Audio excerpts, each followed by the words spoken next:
there on the stage for you in the grandstand. For those of you that are joining us from the Smokey Jennings Pavilion, you'll have to send a runner over to pick up a couple of race programs.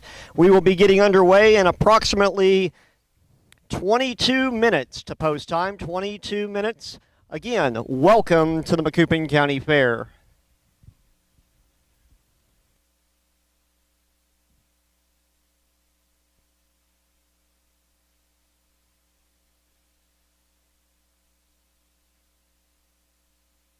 Good afternoon, everybody. Welcome to the Macoupin County Fair Harness Racing today. Steve Surratt, David Brink on board with you for the day today as we bring you harness racing for the second time today, David, as we get ready to go here. Feels like deja vu, doesn't it? All over again. But we've been blessed with a beautiful day today. We had a gorgeous morning over in Macon County, and now we're over at Macoupin County, and the weather's still good. It's a little warm, nice sunny day, but the breeze is gorgeous, and we're out here and having a good time at the horse races, which is a dream come true, right?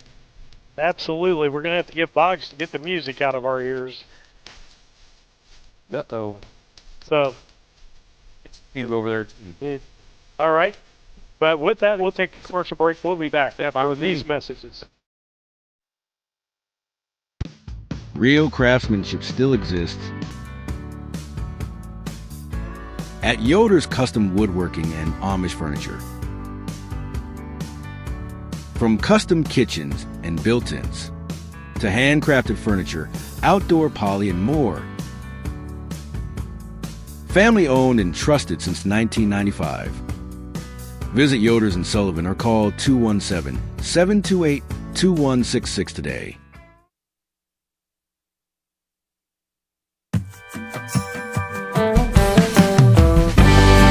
Avenatti Racing, a third-generation, family-run stable with a legacy of excellence. Centrally located between Illinois, Indiana, and Kentucky racing programs, Avenatti Racing specializes in buying yearlings, breaking, training, and racing top-performing standardbreds. Call 217-840-6469 or email avenattiracing@gmail.com today. Avenatti Racing, from yearling to racetrack, we build contenders.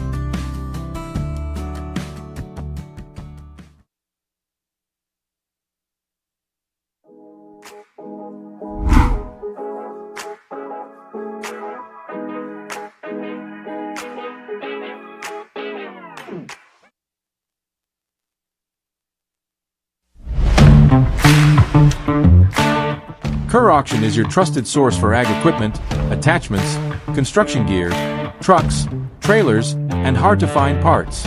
With live and online auctions at kerrauction.com, you can bid from anywhere, field, job site, or front porch. From big equipment to small parts. If you need it, Kerr Auction has it. Don't miss your next deal. Check out kerrauction.com today. Kerr Auction, built for the working world. Why pay more for the same groceries? Your favorite brands at prices you'll love. Right here in Mattoon. Family owned and proud to serve our community. Proud supporters of local harness racing and the Coles County Fair. Stop in and save today. B&D Grocery in Mattoon.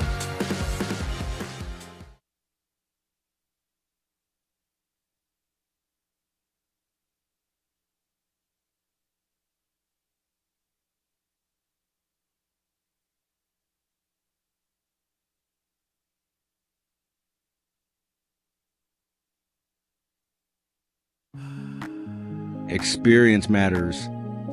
At Simmons Stable, Illinois Hall of Fame trainer Tom Simmons, along with wife Benita, has built a legacy of developing and racing championship standardbreds. From yearling to winner's circle, every horse is guided with experience, expertise, and care. Simmons Stable, 217-801-4246.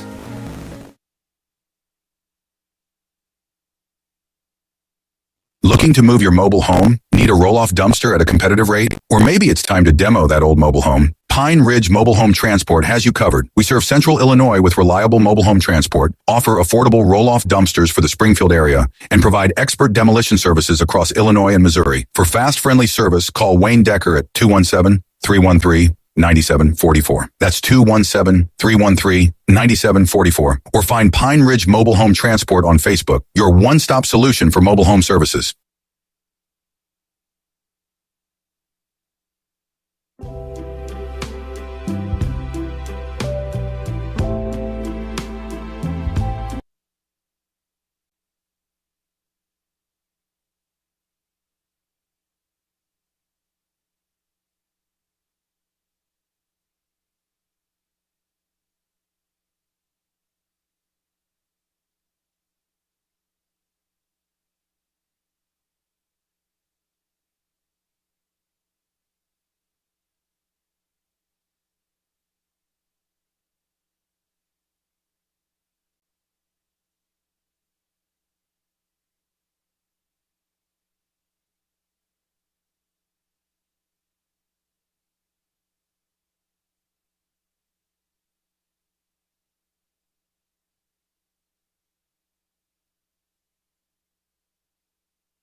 This Labor Day,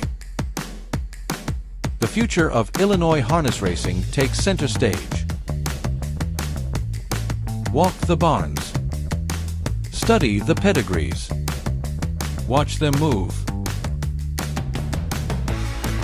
And invest in tomorrow's winners. From proven bloodlines to rising stars.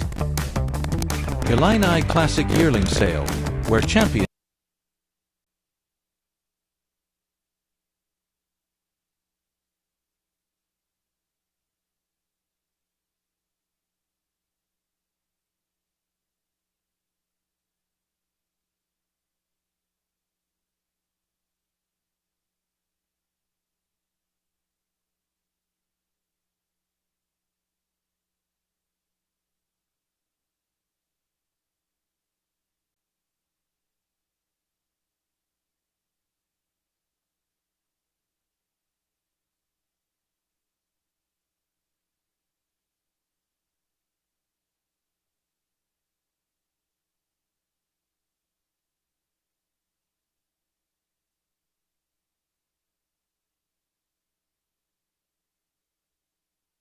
found.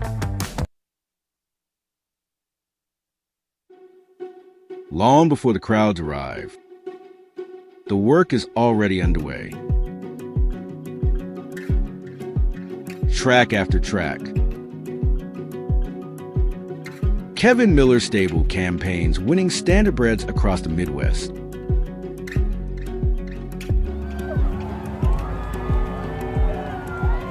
Kev Miller Stable.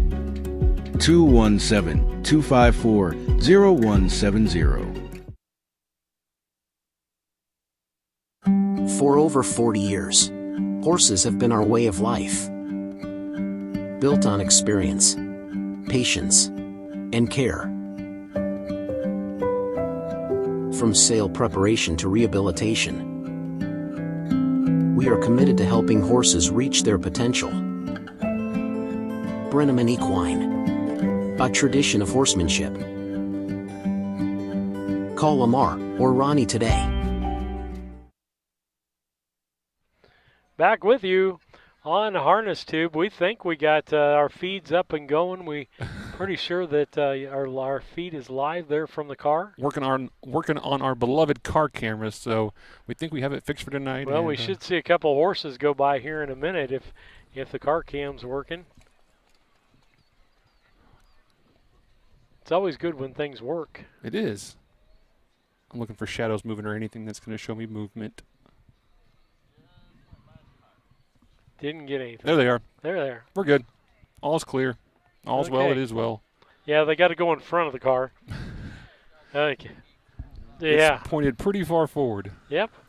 All right, guys. We got a car cam for you. We're really happy about that. We want to thank all of our sponsors out there. But David, let's talk about a few things. If I can find my, you know what? I didn't get it back up. Our talk points are right here.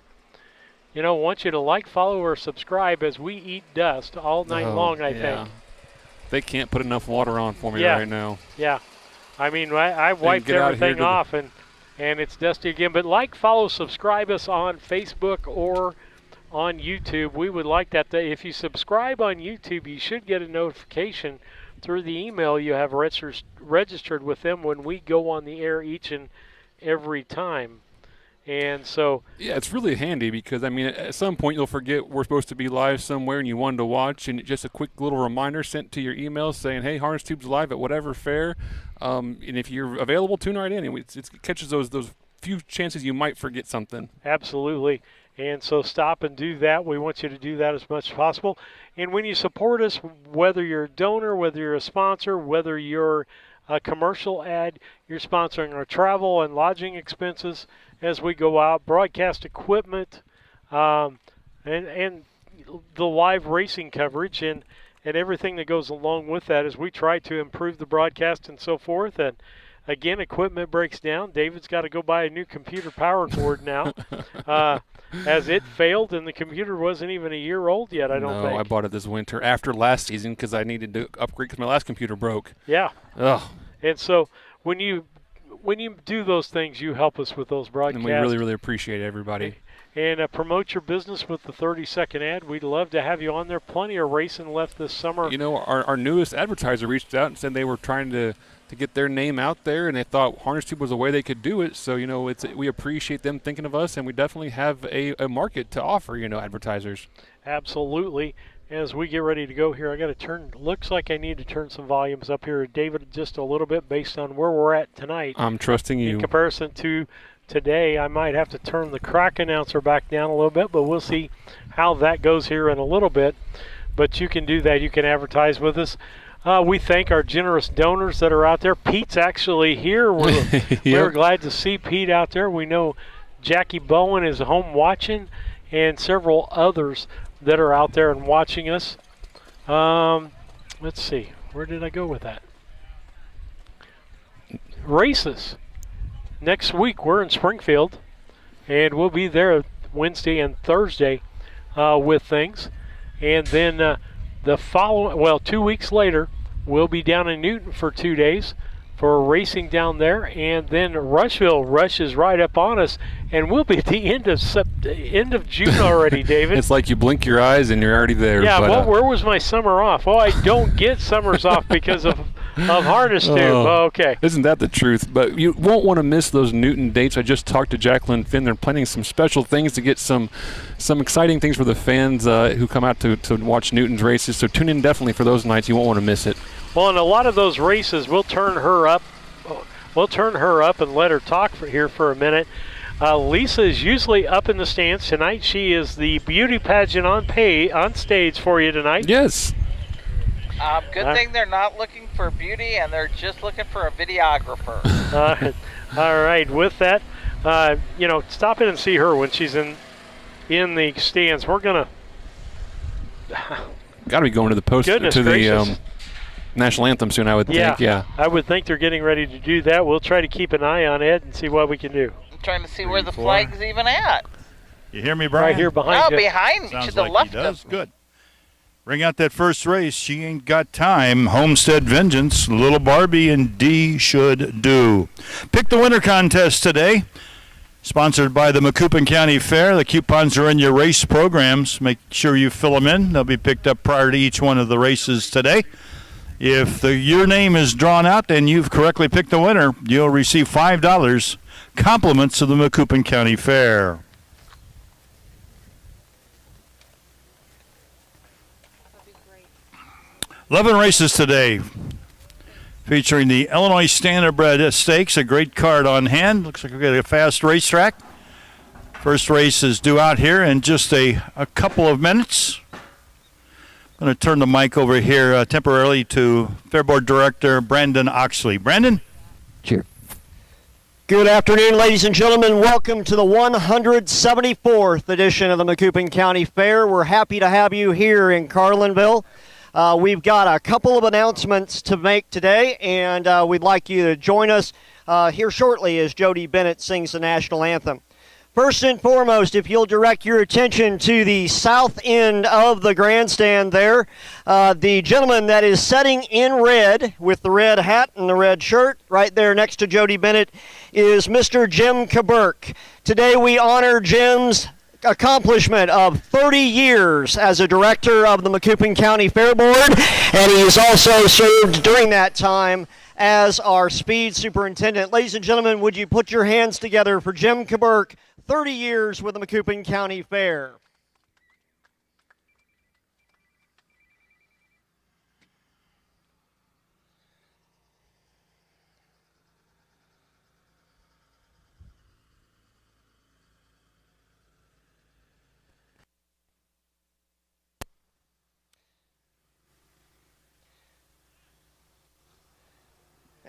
And now, ladies and gentlemen,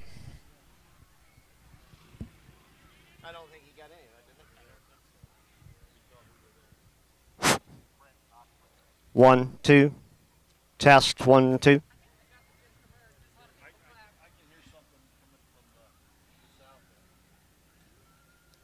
Seth, I'll get right back with you. I'm doing opening ceremonies for harness.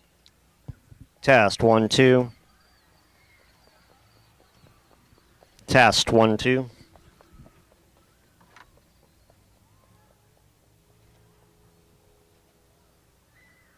Test 1, 2. Test 1, 2. Can you hear me, Bogsy? Test 1, 2.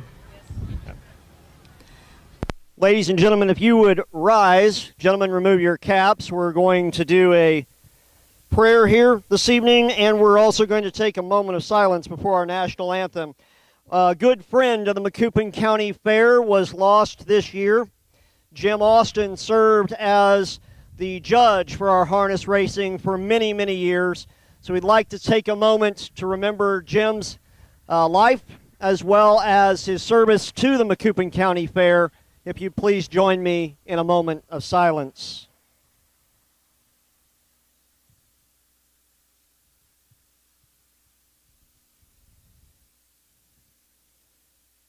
Thank you. Dear Lord, we give thanks for the many blessings we enjoy each day, and we thank you so much for being able to gather here today at the 174th Macoupin County Fair. We thank you for the opportunity to highlight agriculture across our county and across our state, and we thank you for the opportunity to be able to host harness racing here at the historical fairgrounds. We ask that you watch over the drivers, the officials, and the track crew this evening as they put on a show for our spectators. We ask that you watch over us throughout the week and protect our fairgoers, help us to have fun, honor our agricultural heritage, and be a part of our community just like we have been for the last 174 years. We ask this all in your name and for your sake. Amen. Thank you, Brendan. Nice job. Brendan Oxley there.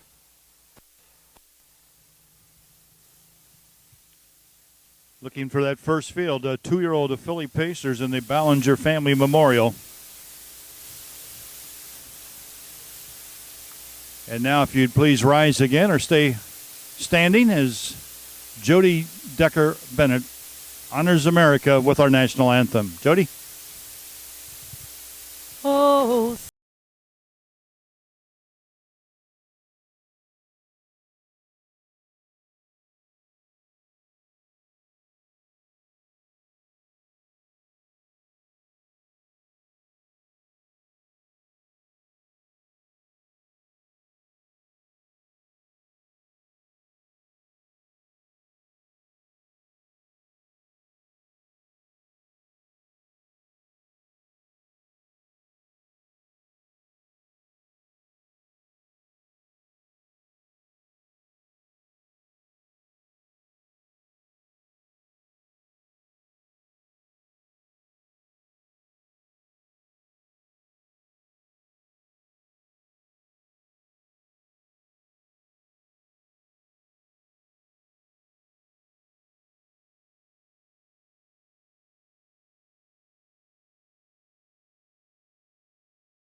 sponsored by Jody Decker Bennett. Don't forget to play that Pick the Winner contest. The coupons are in your race programs. Write your name on them. Pick the horse you think will win each one of our 11 races today. And the winner, if the coupon is drawn out and you pick the right winner, you'll receive $5 courtesy of the Macoupin County Fair.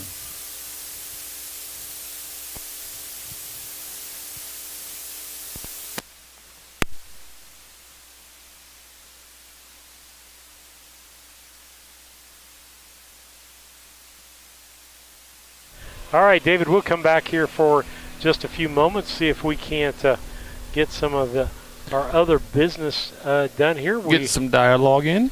Yeah, as we get ready for the first race today. Kind of excited. Well, I should say our 9th race of the day. First of this card, yeah. First of this card, though. We're glad to be here. We should have the car cam back for you tonight. It looks like it has been working, so we'll just pray that it continues to work and things go well this evening, as we've got a clear shot. If it's not going to work tonight, it's not going to work anywhere, David. I wouldn't think so, absolutely. I mean, we got it away from all wireless devices. Up there by itself by the camera, right? Yep, with Lisa up there. Two, testing 1, 2, 3, 4. Like too much to 1, 2. That's it. Say that again, Lisa. You heard it. My personality Mic check, 1, may 2, be 3, more 4. than it Testing can 1, handle. 2. I wanted to make sure that they were up there. Ed's still doing some testing up there. I've got a little more headroom for him, but in race number 1, the Illinois Standardbred Association 2-year-old filly Pace, the 2-horse Homestead Vengeance will now be driven by Freddie Patton Jr. Race 1, number 2, change the driver to Freddie Patton Jr.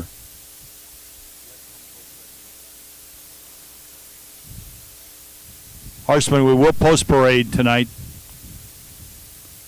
We will post Freddie Patton on the 2-year-old fillies here in the Ballinger Family Memorial. These 2-year-olds, of course, have very limited opportunity, as the Illinois County Fair Circuit has only been going here for a couple of weeks. You can see the 4, D Should Do, has 1 start. That a win at the Greene County Fair in Carrollton by 4 1/4 lengths in 2:07.2 with a good last quarter of 29-4.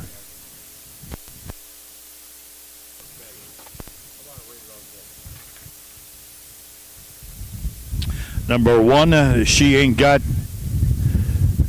Time. She Ain't Got Time was second in her last start.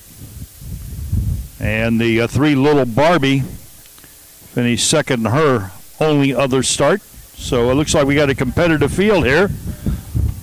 But the 4, D Should Do, trying to remain undefeated and make it 2 in a row for Matt Avanetti.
Are out for the first race.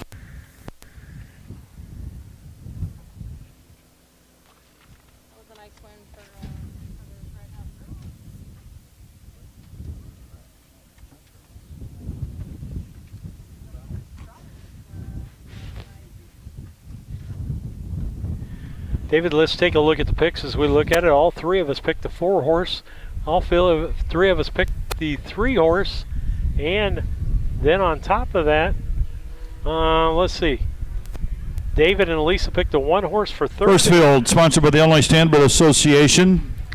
The Ballinger Family Memorial, 2-year-old filly pacers. The one, She Ain't Got Time, owned by Vernon Archer of Madison, Mississippi. Jordan Patton, the trainer driver. 2 is Homestead Vengeance, owned by Wayne Brown of Mason, Tennessee.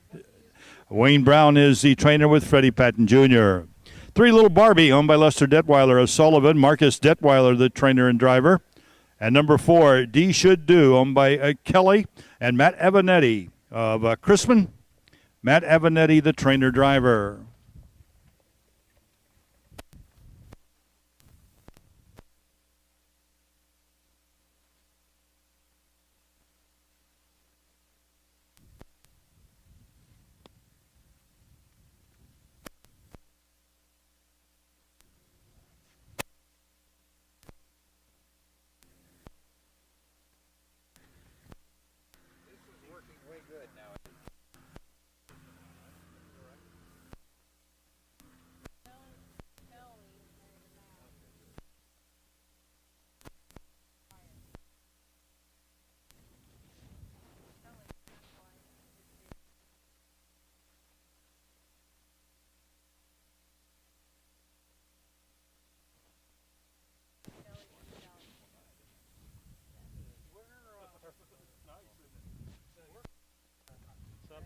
Go ahead. As the horses get ready on the backstretch, and we get ready for Ed to do some things here, but again, the program. We were talking, it's a little different flow with a different announcer. You know, every announcer has their cadence, how they MC the event, and how we need to fit in with that. And Ed's definitely a different feel than Kurt.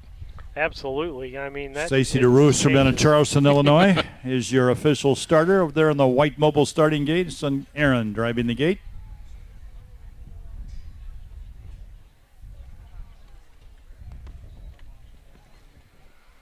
He just wanted to get that one line out. I think he's done. First race for a purse of 2,000. Give up. I hope I'm not in the way of the finish line photo. No, it's like it's coming right at me, actually. Okay. Yeah, how you just kind of look there and I'm like, ew. I don't want to be in the way.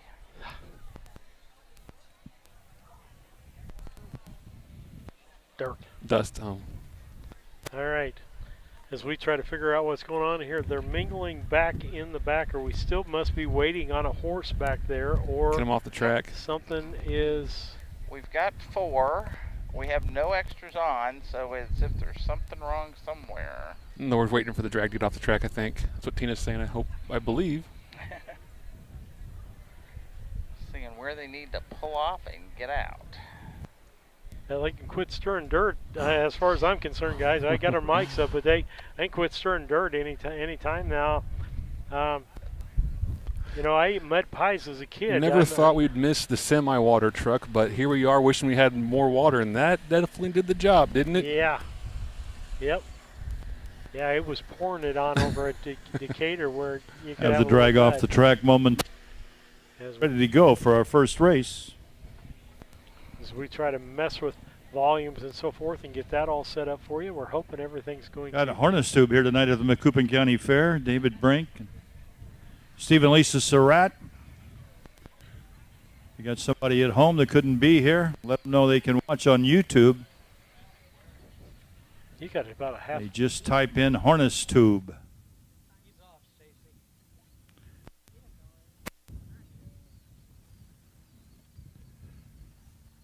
And we're ready to go here for race 1. She Ain't Got Time. Homestead Vengeance. Little Barbie D Should Do. 2-year-old filly pacers.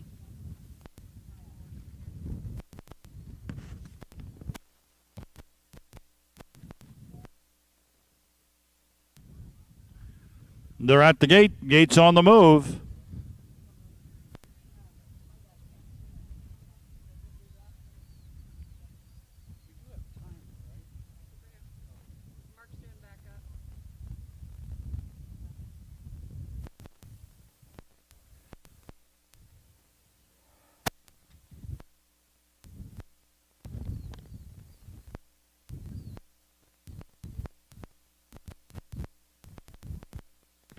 Fields at the head of the stretch. Gate will pick up speed.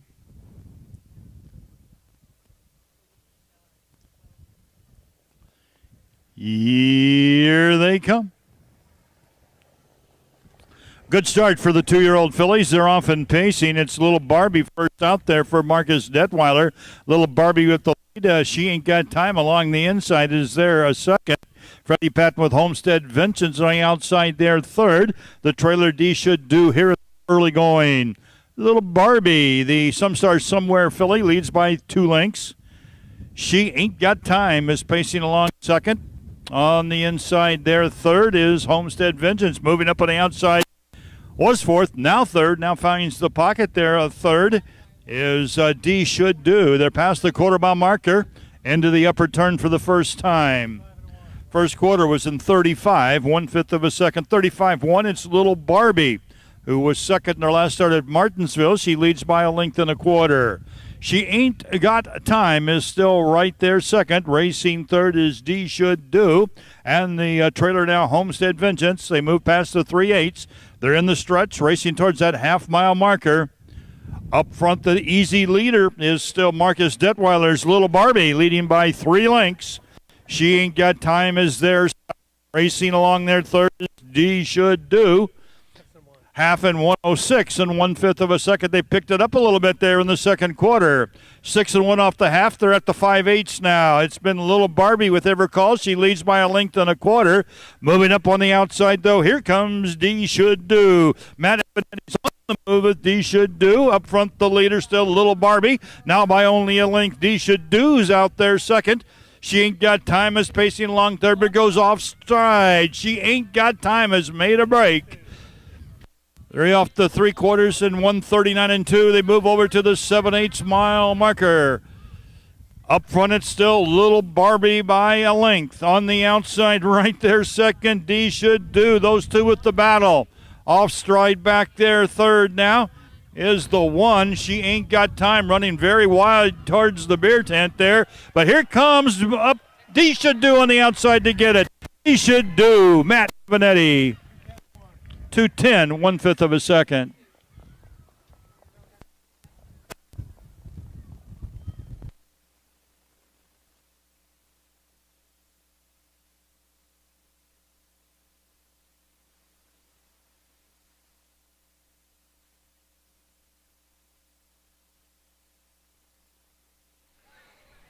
All right, David. Good race. Exciting finish, let's put it that way. Yeah. More exciting than you'd like for it to have. Don't like seeing horses take right-hand turns. That's not a good thing usually. Got results up there. Good. Steve hit it. Looks like 1, 2, 3 gets 87 points. Lisa and I got 75 each, so it's a close way to start off Carlinville.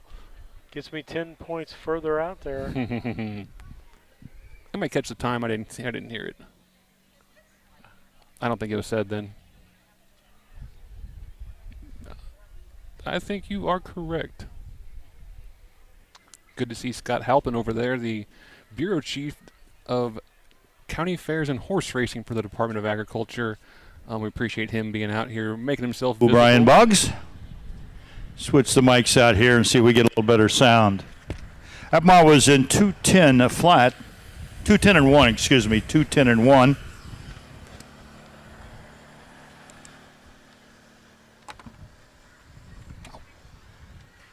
Ballinger Family Memorial, and Ballingers have been a big part of the Macoupin County Fair for generations. Bob's up here as an associate judge and a timer today. I saw Jim Ballinger earlier. You're good for lower third whenever you want. Okay. Like many of you, longtime generational supporters of the Macoupin County Fair. This filly is owned by Kelly Jo Avenatti of Windsor, Matt Avenatti, Chrisman.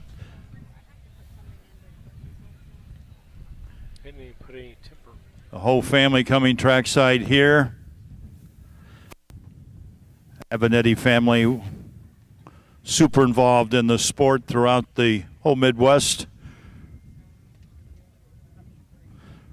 Racing at Hoosier and Oak Grove down in Kentucky. D Should Do, a 2-year-old daughter of Captain Trevor from Hoosier Ricky by Shady Shark Hanover. Bred by Arthur's Malin Mast, owned by Kelly Jo Avenatti and Matt Avenatti. Hey. picks up the win here in 2:10 and 1/5 of a second. Filly remains undefeated. She's 2 for 2. Let's give them a big hand, folks. They win the Ballinger Memorial.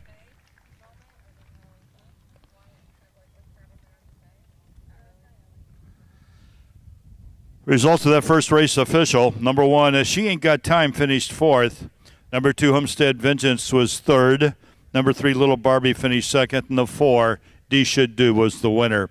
First quarter was in 35 and 1, the half in 106 and 1, 3/4 in 139 and 1, the mile 2:10 and a 1/5. First race checks from the top, 4, 3, 2, 1 on the bottom.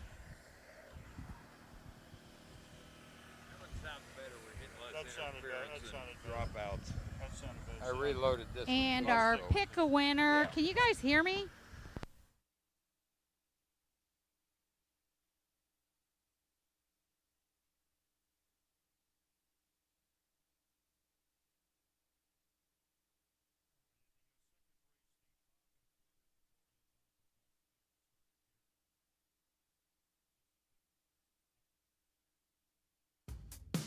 Real craftsmanship still exists at Yoder's Custom Woodworking and Amish Furniture.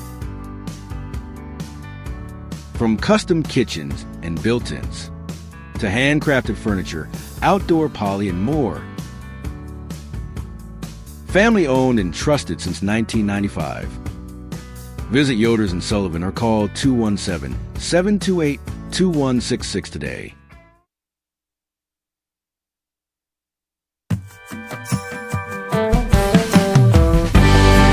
Avenatti Racing, a third-generation, family-run stable with a legacy of excellence.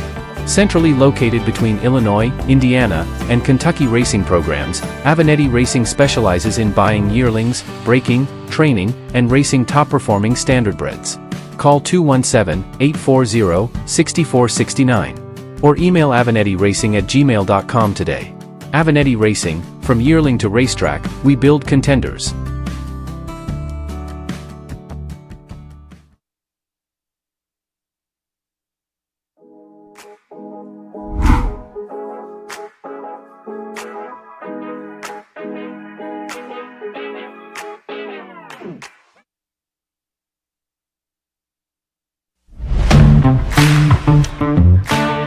Kerr Auction is your trusted source for ag equipment, attachments, construction gear, trucks, trailers, and hard-to-find parts. With live and online auctions at kerrauction.com, you can bid from anywhere, field, job site, or front porch. From big equipment to small parts. If you need it, Kerr Auction has it. Don't miss your next deal. Check out kerrauction.com today. Kerr Auction, built for the working world.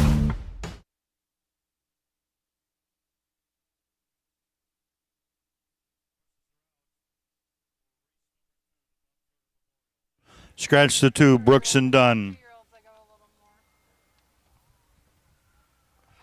Again, we have 2-year-olds here with very limited racing opportunity, but you can see the 4, Touch of Turbulence, has raced twice and won handily both times. A winner at Martinsville by over 11 lengths, and then a winner last week at Carrollton by over 19 lengths. So pretty remarkable for Touch of Turbulence. He's going for his 3rd win in a row here this afternoon.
All right, David, as we get ready to go for the second race here this evening, As it's down to a 3-horse race now. Yeah, makes the trifecta a little easier, doesn't it?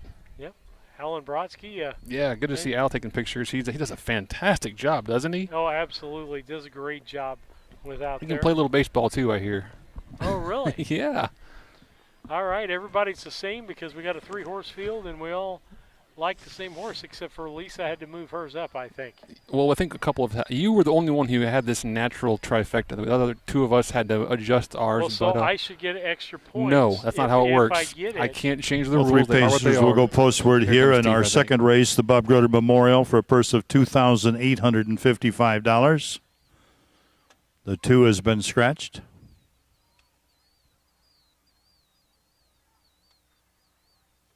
Here's your field. Number 1 will be Cowboy Carter, owned by the final turn of New Smyrna Beach, Florida, and Mark Winship of Canton, and Scott Lester of Knoxville. Rob Ridoff is the trainer with Wyatt Avanetti. Number 2 is Brooks and Dunn. It's been scratched. Number 3, Just a Tad Blue, owned by Aaron Martin of Marion. Darla Lohman is the trainer-driver. And number 4, Touch of Turbulence, owned by Willie Scott of Raymond, Mississippi. Freddie Patton Jr., the trainer-driver. 3 2-year-olds about to go postward here. Again, the 4, 2 for 2 in his young career. Shows making a break in both of those 2 starts, so pretty impressive to come back and win by open links after going off stride in each of his first 2 starts. Just a Tad of Blue.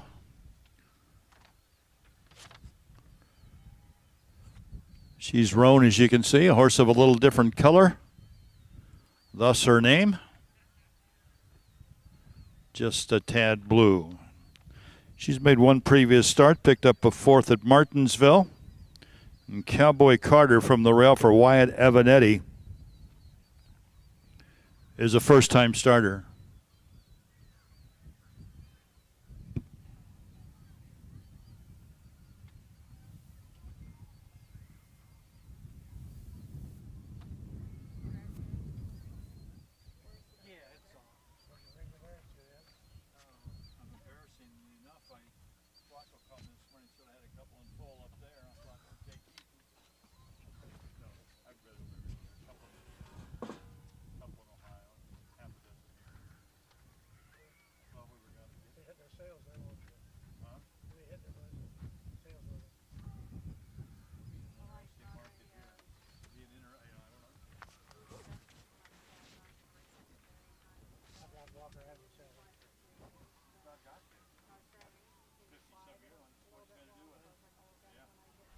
Well, as David and I get used to talking again here about what's going on.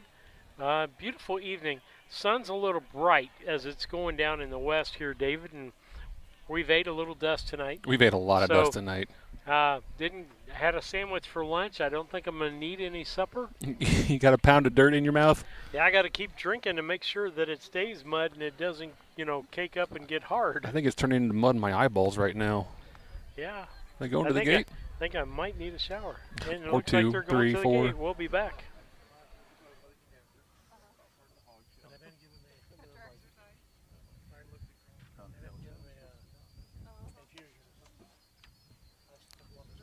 Two-year-old Pacers in behind the gate in the Bob Groder Memorial.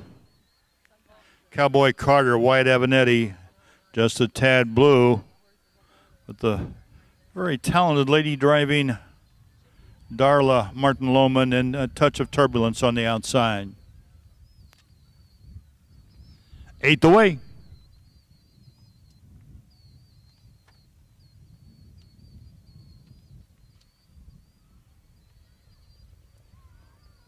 Gates picking up speed, and here they come. Good start for the 2-year-olds. Cowboy Carter, the first-time starter down on the inside there for Wyatt Avanetti. The undefeated Touch of Turbulence on the outside for Freddie Patton Jr. Making that first turn. A little steppy, but still on top there by a length and a half. Cowboy Carter back there second. Just a Tad Blue is pacing third as they head up the backstretch here. Freddie Patton Jr., Hall of Famer Freddie Patton Jr., leading by 2 lengths here with a Touch of Turbulence. Back there second, Cowboy Carter. Then we got Just a Tad of Blue and Darla Martin. All three in contention past the quarter in 34 2/5 of a second. Moving over to the 3/8 mile marker, it's Touch of Turbulence by a length and a half. Cowboy Carter right there second. Racing third, Just a Tad Blue off the 3/8. They're in the lane the first time, racing towards that half-mile marker. The Jet Airway gelding, Touch of Turbulence, leads by 3.5. Cowboy Carter's back there second. Just a Tad Blue in chase third. Off the half and 106 2. 106 2 past the draw gate. Freddie Patton Jr. by 2 with Touch of Turbulence. Still there second, Cowboy Carter. Racing third, Just a Tad Blue. All three in contention. Pace will quicken now. Here comes Cowboy Carter to the outside. Touch of Turbulence on the inside. Cowboy Carter and Wyatt Evanetti now only a length back. They're in the final turn. 3/4 and 139 4. Touch of Turbulence trying to remain undefeated, leads by only a half a length now. First time starter, Cowboy Carter, looks him right in the eye with an eighth of a mile to go. Touch of Turbulence on the inside, still by a neck.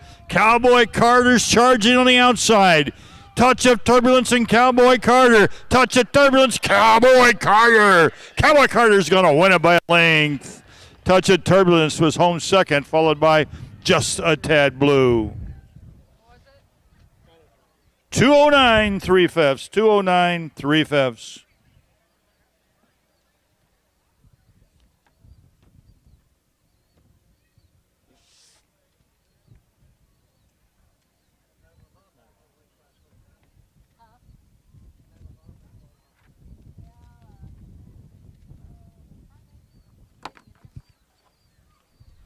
David's second race, really good race there. Last quarter in 29 4/5 of a second. The mile 209 3/5 of a second.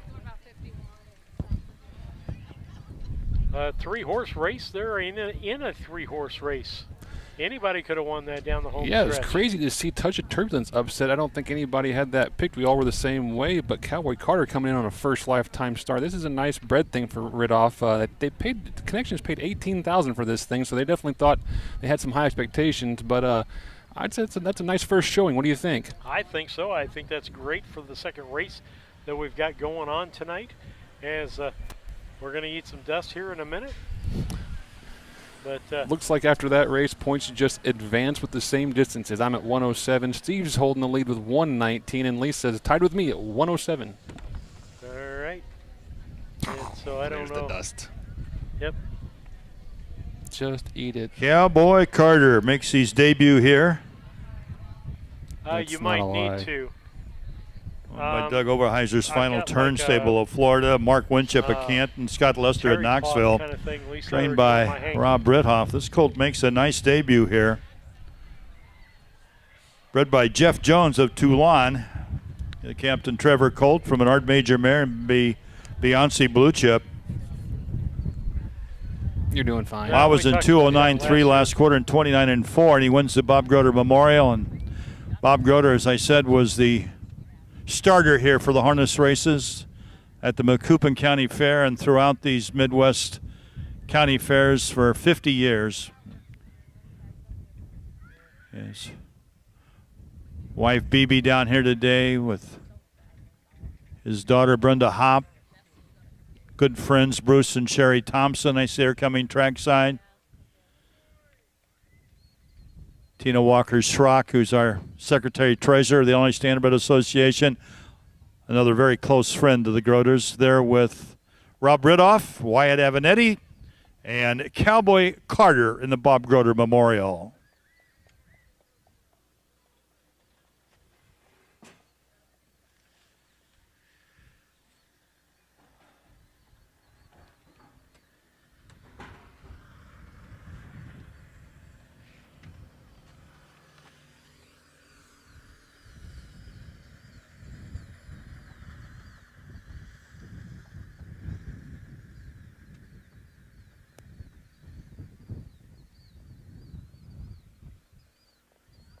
Results of the second race now official.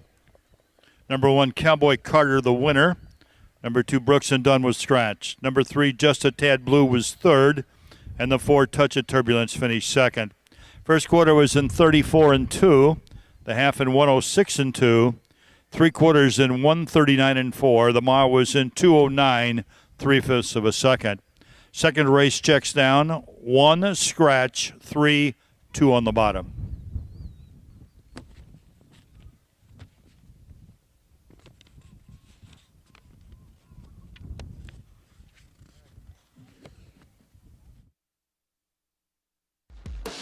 Why pay more for the same groceries?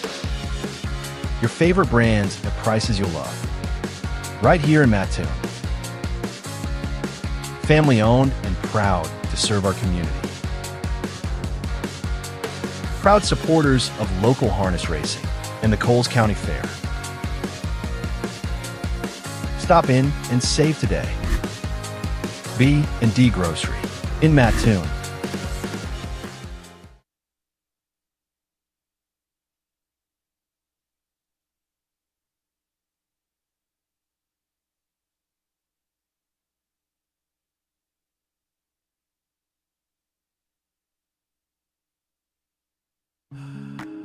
Experience matters.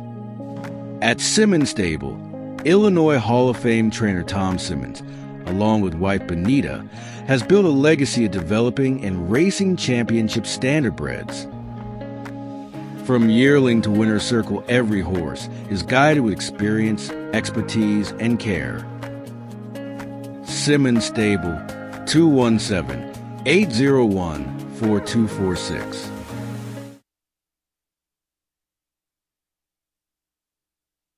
Looking All right. Steve Surratt, David Brink, Lisa Surratt back with you. Lisa taking a leisurely kind of stop here for a little bit. Nice shot down at the barn. We really appreciate that. But I hope you're enjoying the broadcast this evening, as we did get the car cam to work, and I think it's doing a pretty good job giving us a view, David, and it usually gets tweaked. Stacy DeRoos has been fantastic with that camera. He's made some adjustments on the camera, I know, each time we've used it to get the best picture we can. There.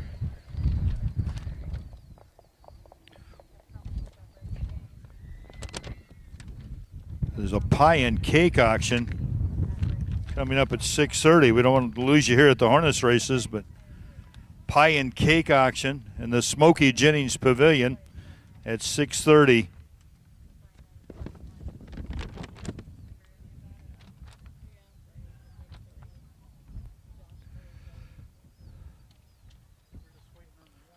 Big talent contest tomorrow night. The Junior Miss, Little Miss Macoupin County Fair, all here in front of the grandstand tomorrow night.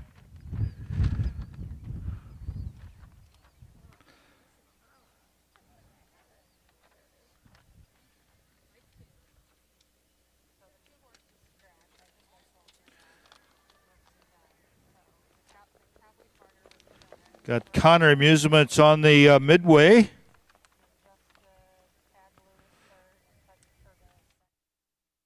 Okay, I'm going to pull back off of Ed and pull the three of us.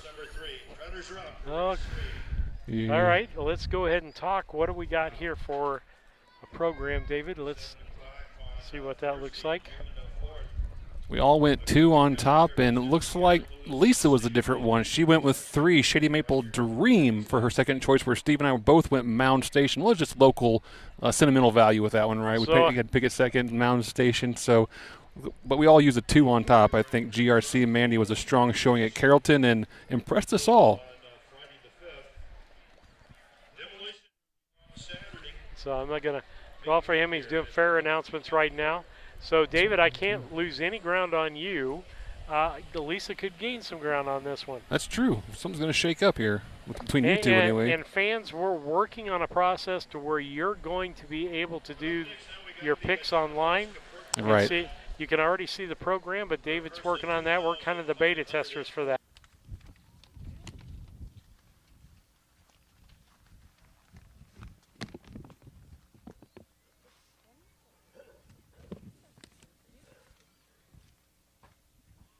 Okay, Darla, let's parade them.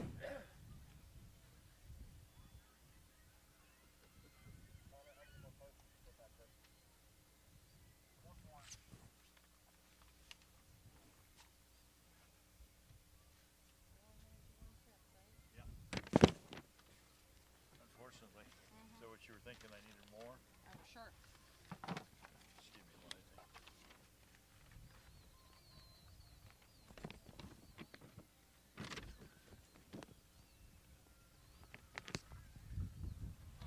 Sorry about being off there for a little bit, folks, but the power cycled here somehow. It flickered off, and so we had to wait for the internet to come back up.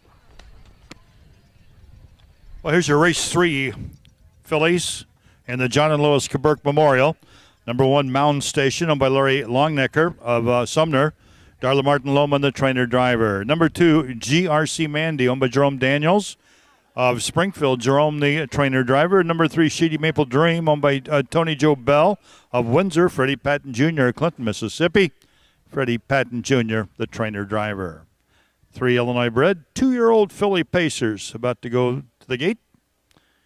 The 2 GRC Mandy, a winner of her only start at the Greene County Fair in Carrollton. And a good 2:10, 1/5. Other 2 fillies each have 1 start, still looking for their first victory.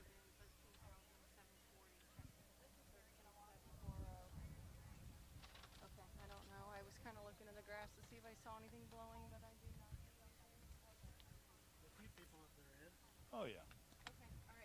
Couldn't ask for a better night. That's more people. That's more people than we've seen some years. Nice crowd. 6 o'clock hours. People over there in the bear tent. Yeah. That's what that is on this thing. All right, folks, so with a little bit of time here as we're getting ready for, is this race 3? Race 3 in this card tonight. And I hope you're enjoying it. And love to hear from you as far as from the backstretch. You know, you can text us. And here's one for you. Those of you following from back in Brown County will recognize the name of that first horse, Mound Station, as the original name of Timewell. Ed Teefy bred that horse and always has some connection to the county if he can with his names of his horses. So if you have a good name for a Brown County landmark or issue on the 3, horse, Shady Maple Dream will have a slight delay here as Freddie Patton Jr. goes back to the stable area here for a second. 3-1 in this race. I think he sent his picks into me on a screenshot, but I'd have to type them all in real quick or something. And the equipment check. Nope, number 3. Number 3. Equipment check on 3, so. Freddie's getting something fixed. Ow, I keep kneeing our and table. We're up. Looks like turning back towards the gate now. Yep. I see Kelly walking off. Problem looks to have been fixed, and we'll be going to the gate.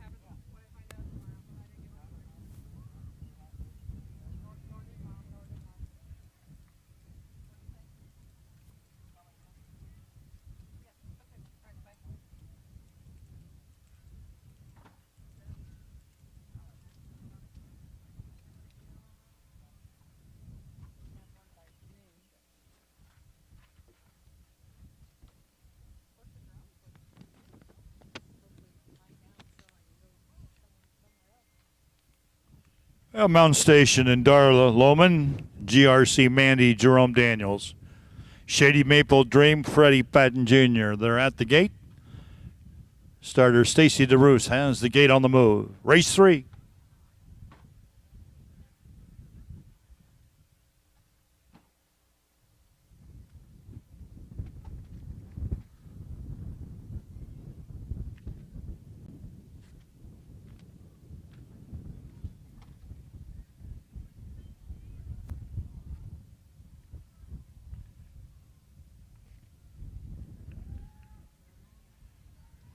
They're at the head of the stretch.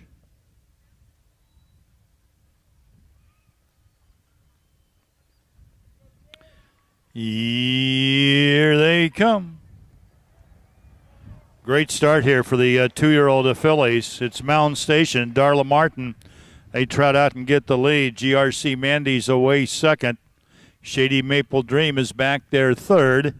As they move past the draw gate, they're there on the first turn. It's Mound Station, Southwind Chrome filly by 2 lengths. GRC Mandy, the Credit Creation filly that was a nice winner at Carrollton, is back there second. And then we got Shady Maple Dream and Freddie Patton Jr. only about 5 lengths off the leader. They're third as we trot past the quarter-mile marker into the upper turn. Mountain Station, who was second at Martinsville down at the Clark County Fair a couple of weeks ago, was at the quarter in 35 4/5 of a second. Quarter 35-4, Mountain Station by a length and a half.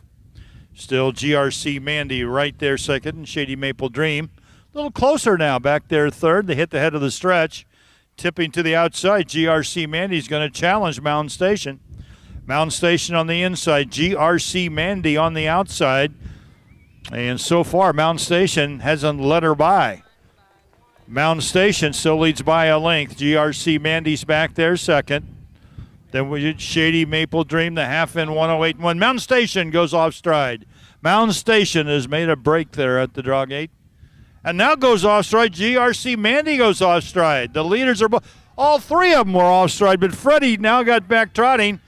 And it's Jerome on the outside, Freddie on the inside. As we head up the backstretch, it's GRC Mandy with the lead. The two's got the lead on the outside. Shady Maple Dreams back there second. Mountain Station now a distant third with a quarter of a mile to trot. It's GRC Mandy by about 4. Shady Maple Dream, 3/4 in 144.4. The leader goes off stride. GRC Mandy has made a break. Here comes Shady Maple Dream to be the leader now. We got an 1/8 of a mile to go. It's Shady Maple Dream with about a 4-length lead, but here comes GRC Mandy. She's not done yet. Mountain Station goes off stride again. On the inside, it's Shady Maple Dream. On the outside, GRC Mandy. Oh, it's close. Photo finish. Shady Maple Dream on the inside. GRC Mandy on the outside. We'll look at the photo.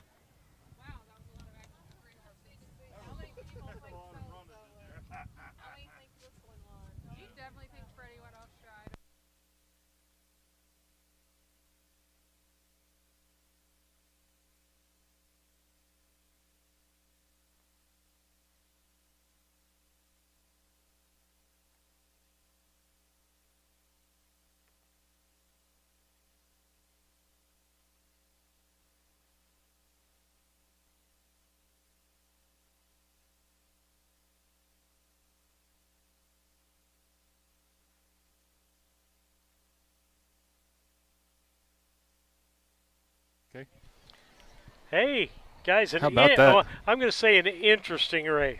Welcome to two-year-old trotting. Yeah. Where staying flat is half the battle, or more. Results of the photo show the winner to be the 3 Shady Maple Dream. 3's the winner in the photo.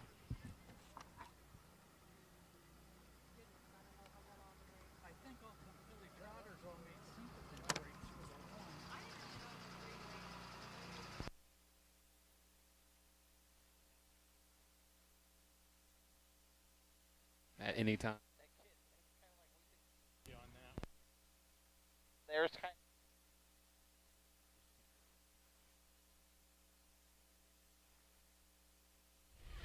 As they check out the photo finish, again, nothing's a sure thing. I want to check out the clock. I didn't get time yet. Nothing is a sure thing, particularly when you're dealing with 2-year-olds. No, absolutely not. Trotters. Well, that was quite a interesting race to say the least there, but the Hall of Famer picks up the win here in race number 3, the John and Lois Kaburk Memorial. Shady Maple Dream, owned by Tony Jobell of Windsor, Freddie Patton Jr. of Clinton, Mississippi. Freddie Patton is the trainer driver. Tony Bell's down there at the head of this filly as she wins here in 2:18 and 1/5 of a second. Again, this is the John and Lois Kaburk Memorial.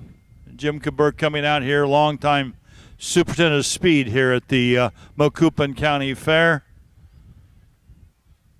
Big supporter of the fair. The Kaburk family supported the Macoupin County Fair and its harness racing program for generations. And the Kaburk Memorial going to Tony Bell, Freddie Patton Jr.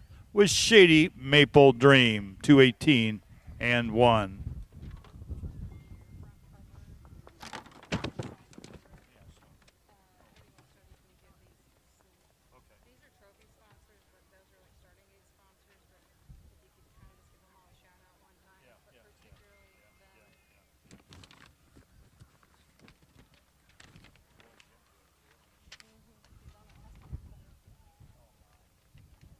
I will pull us back up for a second as the announcer's got his hands to his. I'm going to call it official. The judge isn't doing anything, is he? No, the judge isn't doing anything. This might be preemptive, but we're calling that one official from our end. So we'll see what happens. Well, we had about as good a line on that as the That's photo what I finished thought. it. Now our camera's a little off center, but we're directly, David and I are directly across from it. Oh, Freddie won that unless they were trying to play something with a break, but I don't think there's anything in that race that would warrant that. So I think we're clean. I'm going to go ahead and make the gut call and hit the button, so we're official on our end. All right, with that, we'll take Results of the third race official. Number 1, Mound Station was third. Number 2, GRC Mandy was second. Number 3, Shady Maple Dream, your winner. First quarter was in 35-4. Half in 108-1. 3 quarters in 144-4. The mile was in 218-1. Race 3 checks down. 3, 2, 1. Once again, the fractions: 35-4, 108-1, 134-4. Excuse me, 144-4, and 218-1.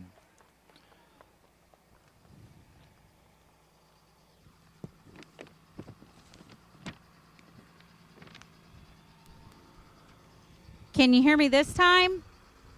I've got. Hey, David, we're going to take a chance here that we can talk about some things here. That's image 4. What's image 4 look like my truck? Huh? There we go. And so let's take a look at this as we look through all of this. We will have 3-year-olds card and what is it? The Cardinal and Violet on the 10th and the 2-year-old preview on the 11th. And they said they were going to do qualifiers possibly on one or the both They of those were days. trying to figure out when they were going to do them, and we weren't sure, but I'm guessing they're going to do one of those days. I would guess maybe Wednesday, but definitely check with Tina or Leanne or whoever you contacted there. I'm not sure who's in charge of the entries there, but I think they're going to have qualifiers sometime during those next 2 races. Then the 22nd, 23rd of June, after we take a little bit of time off. We get a little break until the middle of next week, but it will be in Newton. For that last year when we were in Newton, it was the hottest days of the summer. It wasn't cold, that's for sure. But they put on a good show. There's a lot of Finns from that country, a lot of history, a lot of family, a lot of fans. It's always fun to go down there. And then Rushville on the 29th. That gets us through pretty much the month of June. You can see our full schedule on our webpage at harnesstube.com. Lots of driver profiles. You can see what our picks and how we're doing with our picks on that. You can see lots of different things out there. David, you can see the belt that their champion driver for the harness tube circuit is going to get. Yeah, we started this new championship, driving championship, and bought a new belt, and going to follow the horsemen around this summer and accumulate points, see who ended up taking that thing home and send it home with them at the end of the season. Hopefully something to take pictures of, have fun with, something to show off. Kids talk about, why not, right? Absolutely, and the thing to say about that is that right now Wyatt Avenatti is in the lead, and is Matt Avenatti second? How did that change up Let today? me double check where we're at right now. It looks like Wyatt's got 97 points, Matt's at 44. I don't think it's updated since we went today, so that might be as of last night, but Wyatt's in a pretty big lead. Matt's sitting there on his heels with 44. Jordan and Marcus Detweiler are tied with 29, and good old J.D. Finn in his limited capacity as almost 70 years old, still kicking butt, top 5. He's number 5 on our list. Well, and the other thing to understand there, yes, it is the number of drives that you get, but if you're a quality driver, you're pulling extra drives. There's a reason why those people get the drives they get, right? Yeah, you see a lot of driver trainers that if Wayne Avenatti is available to drive the horse, or Matt or other drivers, they're pulling that hot driver for their horse, because believe it or not, it is about winning. It is about the cash that you can get on that, and not only the cash in winning, but the cash in stud fees and breeding fees. The value of these horses is derived from how they perform on the track. So you always have to be looking for those charted lines to look good and reflect your animal well, so that you have your horse increases in value to a prospective buyer. So you're absolutely right. Those decisions add up over the course of a season. And particularly on that with the breeding, the further generations that go down the line, the more generations you have, the more stability you have in that breed, gets you more money automatically. If you're a Fox Valley horse, guess what? You're worth just a little bit more because of that Fox Valley Doc name. and Pat have established a heck of a brand and a heck of a name with their talented, yearling graduates and breeding graduates, and you're absolutely right. That name carries a lot of weight around the country. Well, and lose. Lose legacies, yeah, they're showing up across the country. They're definitely well known in Illinois. That half the races are full of Lose, but it's starting to see some crazy things because over in the pacing side of the world, there's a stud named Sweet Lou. So there's a lot of Lou's other stuff on the pacing side, and they have a big white stripe on their face, but they're not as dark colored as Lou's Legacy. So it can be kind of confusing if you glance up and see Lou's whatever at some random track you're not familiar with. And as we talk, tonight's a little different setup. Is that we are next to the stage area, which is between the grandstands and the track. Lisa's right up on the end of the stage. Lisa and I are off stage left, as we would say. So as we get ready to go here, David's getting the graphics put back up there for you for the call to the post. Freddie Patton Jr. drives the 5.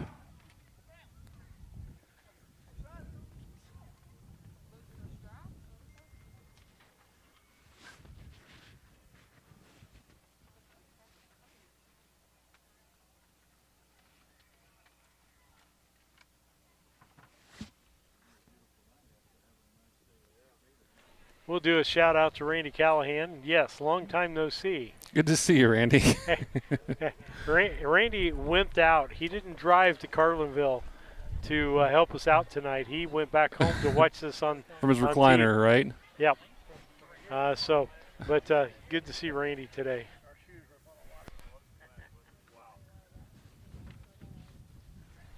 As we had to call to post as we're waiting here's for that to Doug's happen. turning back. Maybe I thought he was turning around. Who's the 2 horse? Oh, Darla. And so we'll see what we got here. See. Marcus is saying, come on, guys, I'm ready to post parade. Are we waiting on the 2? There's Darla out here, folks. There she is. Yep, there she is. She's out all right, Doug, out we're of all position. And that is kind of a thing. Some horses prefer to be by themselves to keep themselves calm, and some horses you can do whatever you want, blow up, shotguns next to them, and they just are along for the ride. They don't care. So, or like the 2-year-old we saw earlier today, it was ready to go, but the race wasn't ready to go. Right. And they actually had to slow that horse down. Here's your field now for race number 4. 2-year-old colt trotters in the Illinois Standardbred Association. Number 1 is Wild and Waldorf, owned by Doug Graham of Springfield, Doug the trainer driver. 2, Greedy Gangster, owned by Darla Lohman and Aaron Martin of Effingham and Marion. Darla, the trainer driver. Number 3, Fox Valley Romeo, owned by Marcus and Luster and Jason Detweiler, Olive Sullivan. Marcus Detweiler, the trainer and driver. 4, Durango's Fandango, owned by the Flacco Family Farms of Alexis. Jerome Daniels, the trainer driver. And number 5, YF Good Credit, owned by Cornelius Cabot of Virgins, Illinois. Jerome Daniels, the trainer. Freddie Patton Jr. now doing the driving.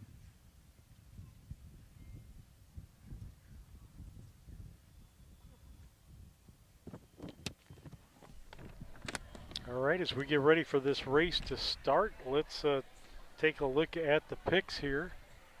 And we're kind of all different, looks like. Steve and I both went 2 on top. Lisa went 3. Have the Bureau Chief of the Illinois Department of Agricultural Bureau of County Fairs and Horse Racing, Scott Halpin, with us here at the Macoupin County Fair this evening. Scott oversees all the Illinois County Fairs and their horse racing programs.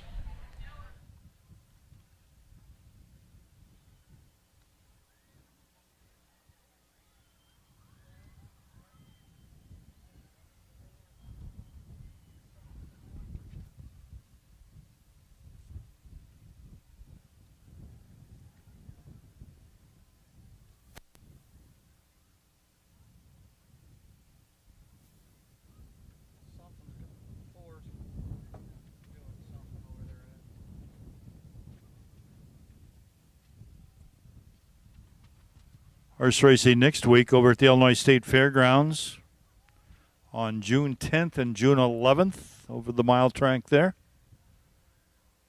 The Cardinal and Violet Stakes, one of the premier events for the Illinois bred horses on June 10th.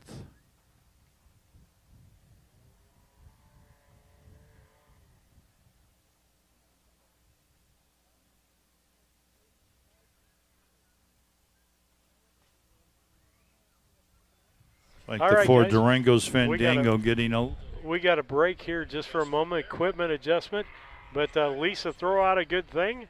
If you're in the chat or on the text, send us your favorite song that has a horse in it. A horse with no name. Yeah, that would be Races one of my on, and here comes pride in the backstretch. Heartaches going through the inside. All right. That's mine. That's a good Hands one. down. Here we go, back to the. You can see the two. Greedy Gangster was second at Martinsville. Fox Valley Romeo was fourth there in the same race at Martinsville.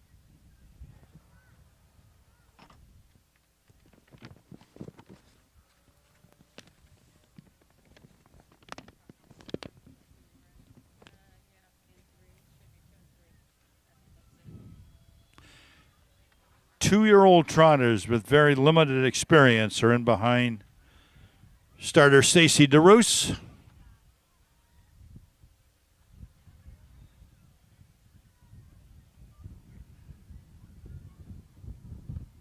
Three of the two-year-olds making their career debuts here. They're an eighth away now. Gate will start picking up speed.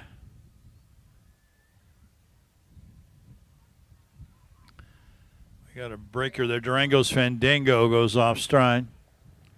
Here they come. The other four are often trotting nicely on the inside. Wild on Waldorf is away well. Darla Martin with Greedy Gangster now makes the front, though.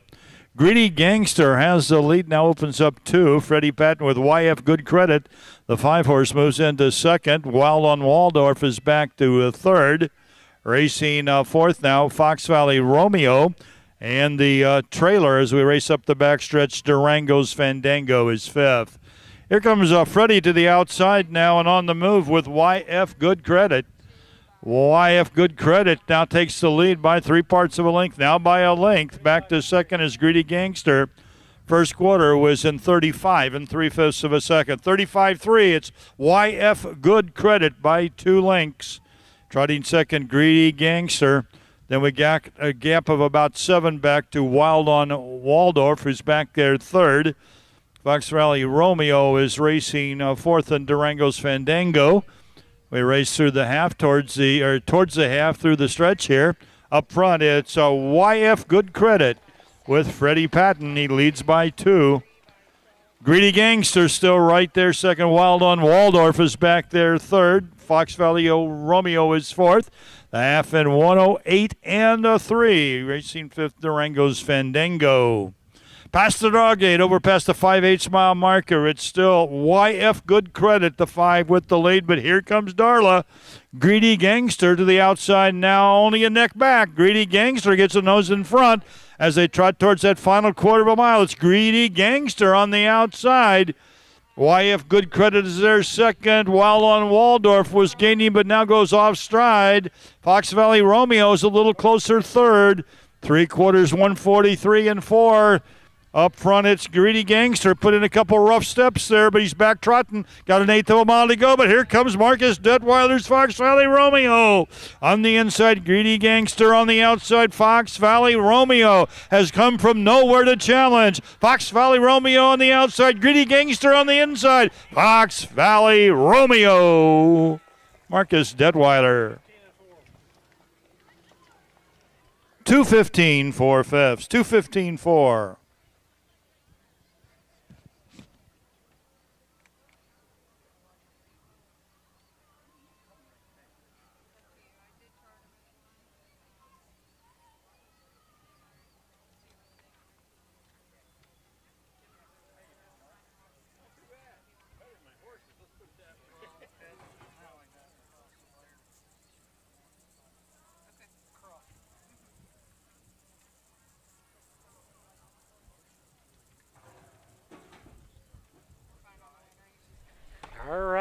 Lisa did pretty well on that one. Picked the first and the second horse. Didn't pick the third one. I got the box in the third place. David got the. Did you even get the box? No, you got. I got 2 boxed right. Mine was 215 and right. 4/5. Fractions of 35 and 3, 108 and 3, 143 and 4, 215, 4/5. Fox Valley Romeo set patiently towards the back of the pack for most of the mile, and Marcus Detweiler, just 20 years old, had it figured out as he paced this colt very nicely. Comes on in the stretch to win actually pretty handily. Marcus wasn't chasing him very hard. He had it figured out. Second start for the 2-year-old son of Southwind Chrome from Share My Secret by Conway Hall. Bred by the Fox Valley Standardbreds of Sherman, was a $4,300 purchase at the Land of Lincoln sale last year. Looks like a bargain here. That was a nice mile. 215 and 4. And the Bates Motor Company of Carlinville sponsored race here. Bates Motor Company, one of the many fine sponsors. Your starter, Stacy DeRoos, is joining the Detweilers here in Victory Lane, owned by Marcus Luster and Jason Detweiler. Trained and driven by a rising star in our sport, 20-year-old Marcus Detweiler here. Really impressive win here for Fox Valley Romeo, picking up the Bates Motor Company trophy.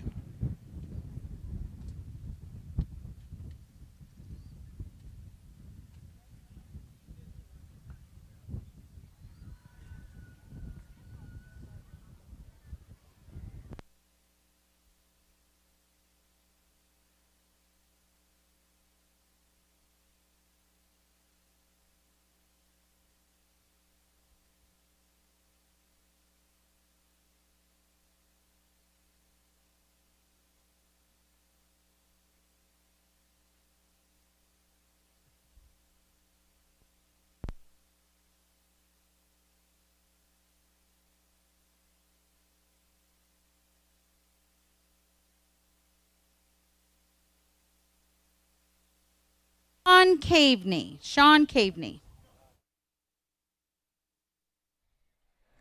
David, I don't know, as I've got us pulled up here as we get that race finished, and they're finishing some things down here. We'll see what Ed has to say. It looks like clicking on the mic. When the charter Results of race 4 now official. Number 1, Wild on Waldorf, was third. Number 2, Greedy Gangster, was second. Number 3, Fox Valley Romeo, the winner. Number 4, Durango's Fandango, was fifth. And number 5, YF Good Credit, finished fourth. First quarter was in 35 and 3. The half in 108 and 3. 3 quarters 143 and 4. That mile was 2:15 4/5 of a second. Race 4, checks from the top, 3, 2, 1, 5, 4 on the bottom.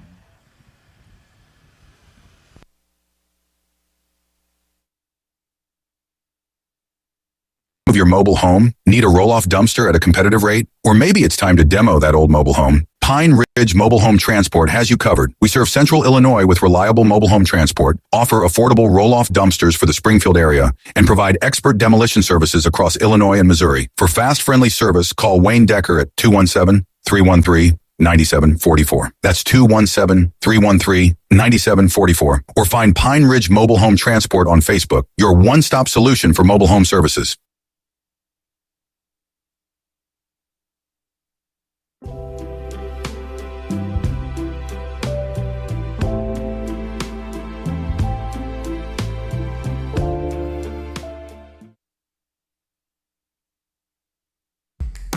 This Labor Day,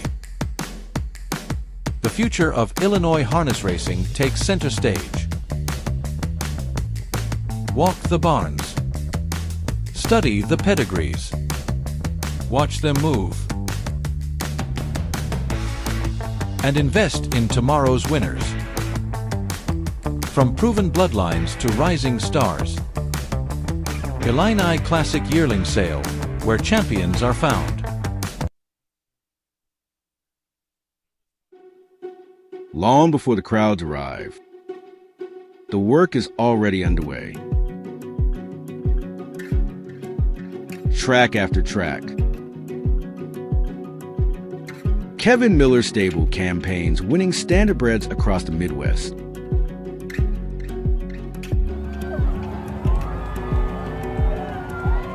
Kev Miller Stable, 217-254-0170.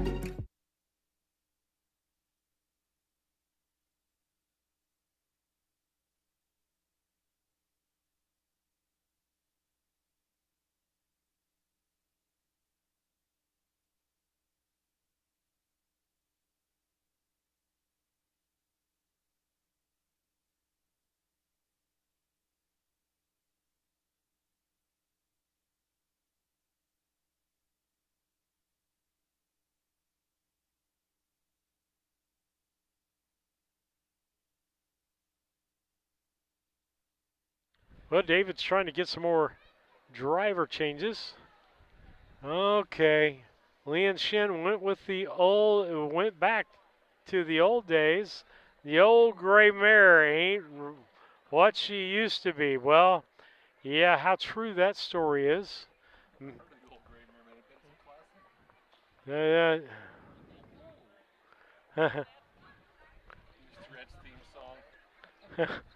Our buddy from Yoder's telling us don't quit our day jobs. So thank you so much. That I didn't sing, so the Mr. Ed theme song. A horse is a horse, of course. The horse is North. Mr. Ed. Wilbur.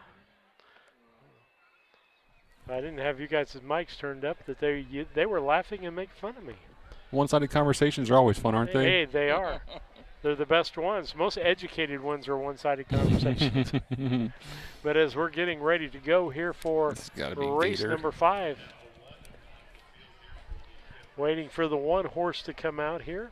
Again, your favorite song with a horse in it. Lisa brought up A Horse with No Name, Seals and Crofts. David brought up, what was yours, a country song? Sawyer Brown? Like Sawyer the Brown. Race or something? Yeah.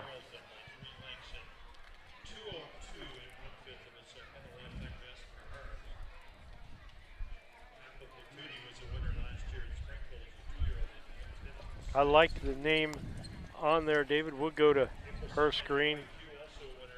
Here comes Rose. I like Apple Patootie.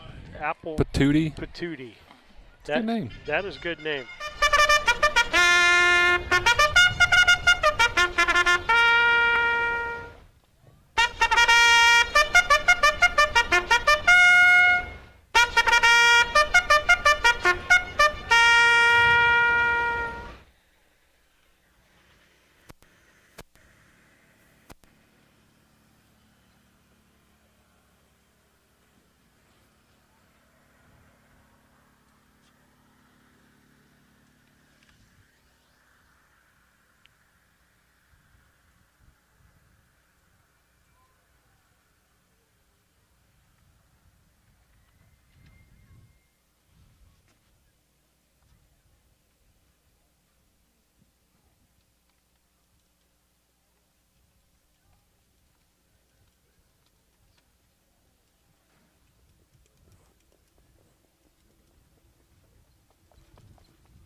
Lisa, what was that song again? Wild Horses by the Rolling Stones. Keep dragging me away.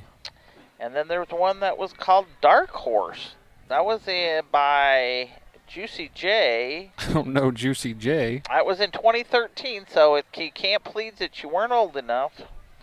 Yeah, Callahan says David wasn't old enough to know the theme from Mr. Ed. Hey, I watched that. I don't want to hear it, Randy. That's good. That's because he didn't have anything but a black and white TV in his household till, he was about. In fact, he's still got the original TV. It's true. True story. Well, a little loose parade here, but we're going to go ahead and introduce them. Number 1 will be ERM Rose. Have you ever heard that one? Owned by Matt Avenatti, a Chrisman, Doug Bowen of Mount Sterling, and Troy Market, also of Mount Sterling. Matt Avenatti is the trainer and driver. Number 2 will be Apple Patootie, owned by Charles Smith of Jackson, Mississippi. Charles Smith, the trainer with Marcavius Cavett driving. 3 will be Approaching Anawan, owned by Jacob Radel of Edgewood. Jacob Radel, the trainer with Marcus Turner. And number 4, April Sunlight IYQ, owned by Milton Greer of Jackson, Tennessee. Demarius Dortch will be driving for trainer Leroy Hunt.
ERM Rose, Matt Avanetti.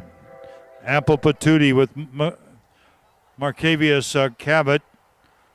Approaching Anawan, Marcus Turner. And April Sunlight IYQ with Demarius Dortch.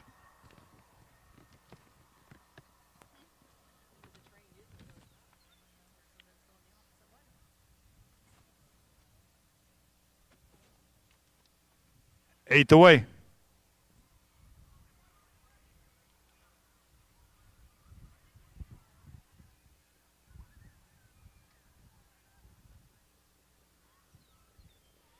Here they come.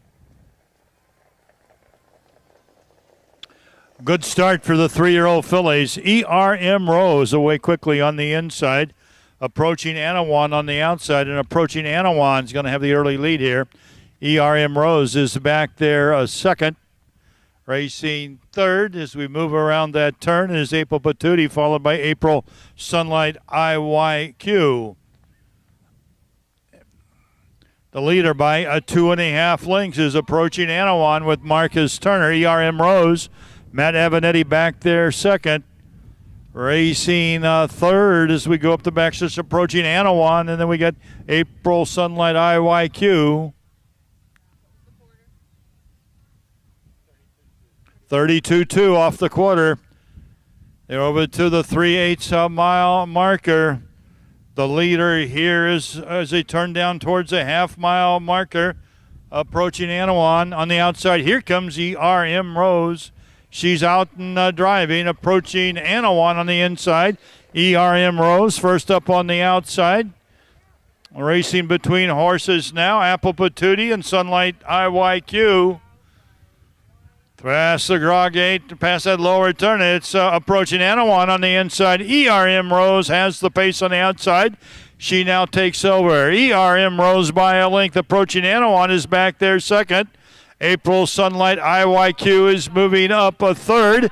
We got a 1/4 mile to go. Approaching Anawan's now at the back.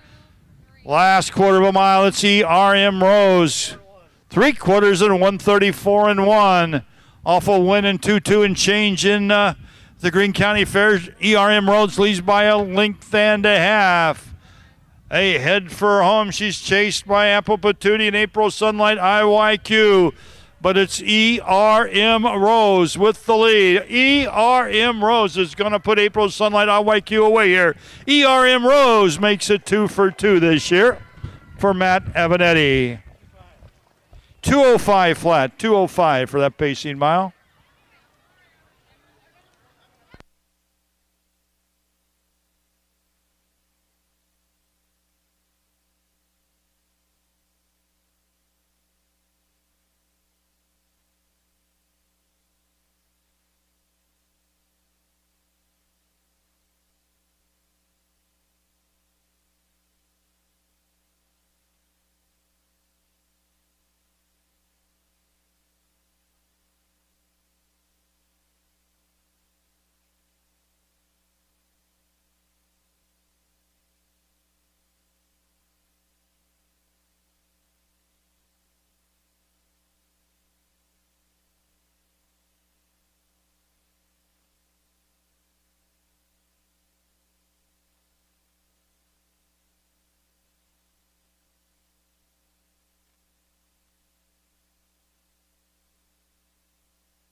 This race, the PM Machine Shop and Fabrication, sponsored event for 3-year-old Illinois bred pacing fillies in the Illinois Standardbred Association circuit.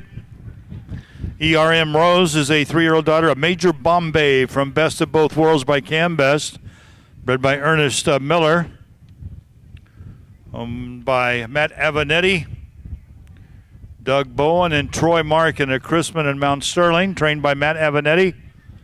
Well driven here by Matt to her second win in a row. Doug Bowen down there with Troy Market. Little Charlie's here somewhere. David Brink from Horner's Tube. Also down there in Victory Lane with Kelly and Matt Avanetti. ERM Rose. 205 flat.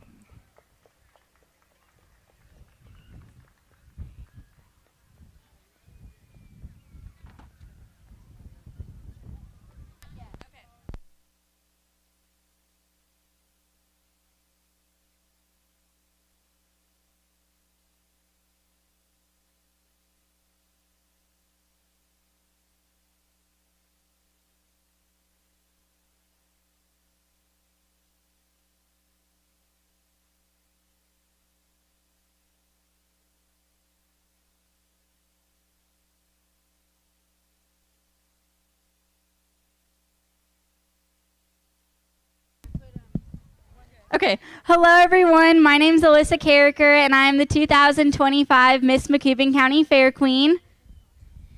Hello, Macoupin County. My name is Claire Vineyard, and I'm honored to be the 2025 Junior Miss Macoupin County Fair Queen. Hi, my name is Avery Beeman. I'm your 2025 Little Miss Macoupin County Fair Queen. Our winner for this pick-a-winner is Karen Butler.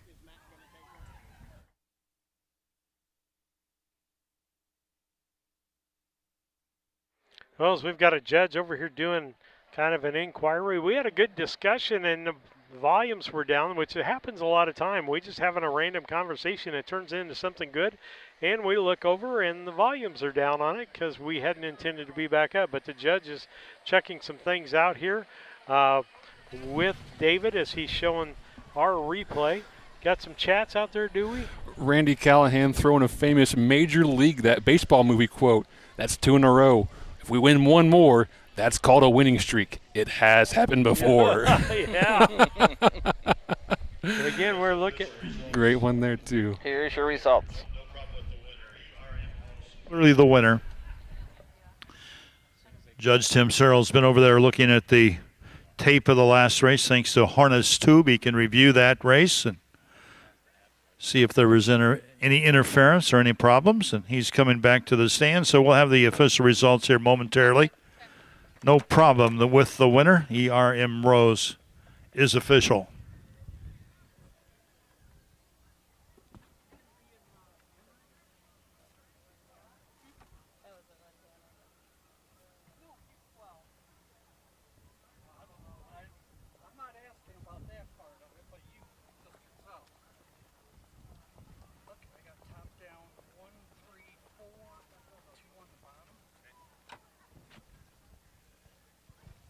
Results of the fifth race now official. Number 1, ERM Rose, the winner. Number 2, Apple Patootie was third. Number 3, Approaching Anawan finished fourth. And number 4, April Sunlight IYQ was second. First quarter was in 32 and 2. The half in 102 and 3/5. 3 quarters in 134 and a fifth. The mile was in 205 flat. Race 5 checks from the top. 1, 3, 4, 2 on the bottom. Race number 6 will be next. In race number 6, number 4, Captain Trump will now be driven by Jordan Patton. Race 6, number 4, Captain Trump changed the driver to Jordan Patton. Race 6 sponsored by Goodman Agency of Carlinville and Griffiths Plumbing, also of Carlinville. Couple more of our fine sponsors. All right, guys, we've had some other things out there. Ride a Pony, Matt Cox. Ride My Pony is the one he Is that had. Jamiroquai? Who was that, Max? Matt, I can't remember that one. I'm not sure. I think I remember it. It was played in the clubs, I think, quite a bit. Let's see. Now this Jen likes Save a Horse, Ride a Cowboy is a funny one. Yeah. Fun fact, I performed that song in BCHS Talent Show with Matt Bordenkircher when I was a senior in high school. Ah, okay. That's some of the ones we've got out there, some songs about horses. I was big and Matt was rich. That's funny. It's a slow burn, but it's there. Yeah, it's a slow one. Yeah. Oh.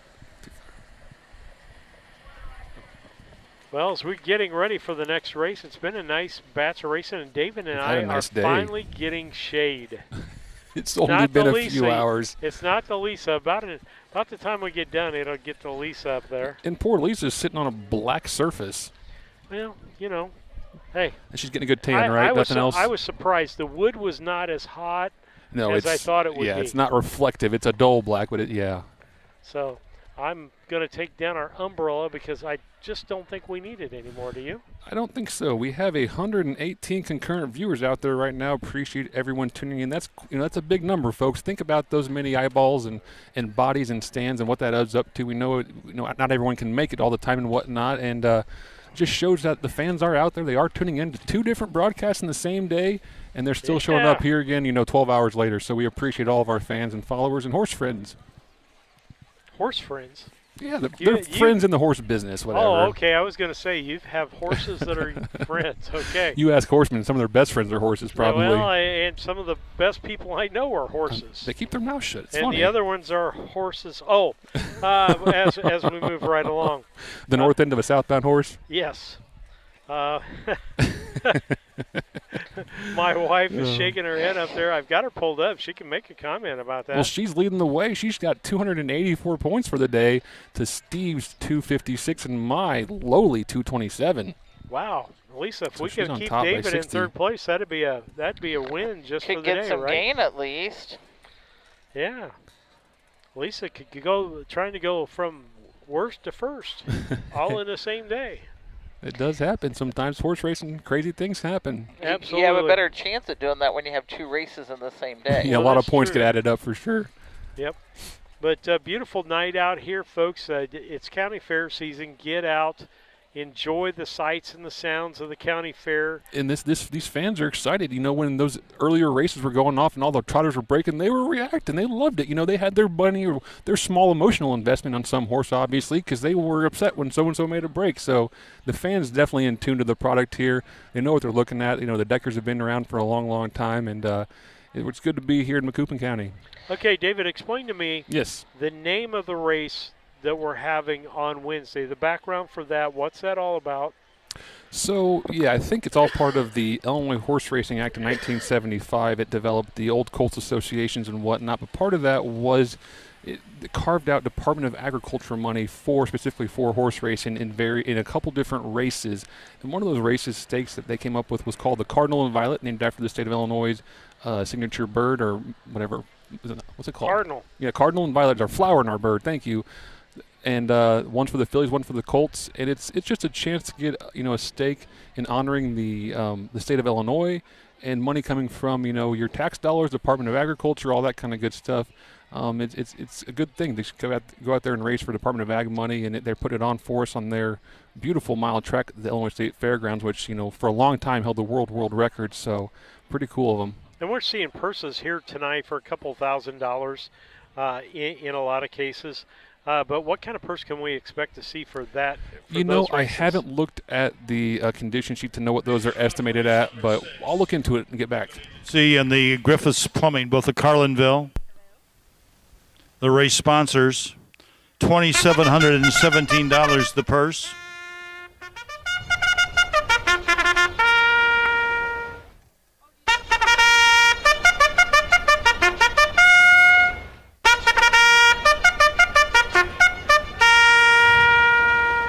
Here's the field. Number 1 is Drill Baby Drill, owned by Kenneth Schrock of Arthur, Lesser Detweiler of Sullivan, and Dave Schrock of Humboldt. Marcus Detweiler, the trainer-driver. Number 2, Designed to be a Star, owned by Ivan Hawthorne, Adam Hawthorne of Winsboro, Louisiana, Benita Simmons of Springfield, and I Mayday of Hollywood, California. Tom Simmons, the trainer, Wyatt Avenatti drives. 3 is Meteor Strike, owned by Brian Kennedy of Louisville, Kentucky, Ann Schneider of Petersburg, Benita Simmons of Springfield, Tom Simmons, the trainer with Mike Rogers. 4, Campton Trump, owned by Lester Detweiler of Sullivan, Marcus Detweiler, the trainer with Jordan Patton. And number 5, Arcase Winners Win, owned by M&D Racing of Charleston, Roshan Trigg trains with Marcus Turner driving. That's your field for the 6th race. 3-year-old Illinois-bred Colt Pacers. Just about halfway through tonight's card as it's 11, so... Who's on the 2? White's on the 2. I had these horses backwards. I'm sorry. I had Mikey on the 2 and White on the 3, and they're on different horses. All right, we'll get it straightened out. It'll happen. Sometimes those trainers make last-minute decisions to what driver fits with the horse better, or how the horse is performing, they need taken care of, or can they be pushed a little more. So that might have been on me. It might have been on Tom making a late change. We'll find out. Well, and sometimes they don't know who's going to be here. Right, with Wyatt being availability coming from across the state. Let's talk about that for a minute before Ed pipes back in here.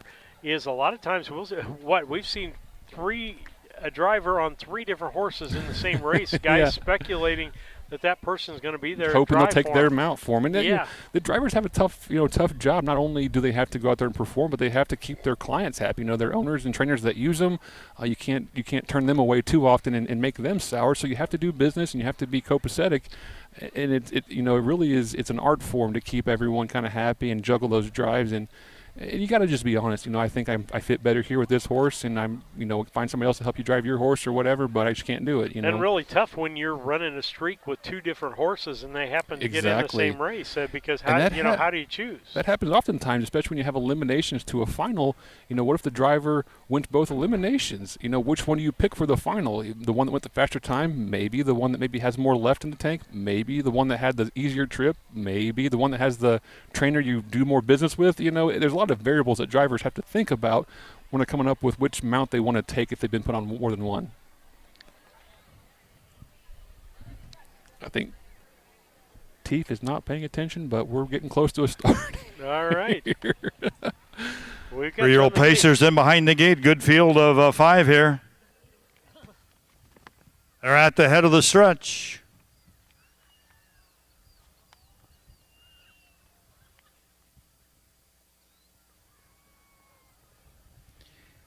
Here they come. Good start on the inside. Drill, baby, drill. Marcus Detweiler quick away. Designed to be a Star. And Wyatt Avenatti right there second.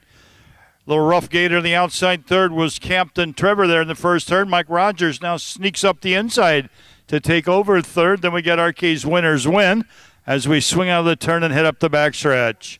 Drill Baby Drill leads by a length and a half. Drill Baby Drill over Designed to Be a Star back there second.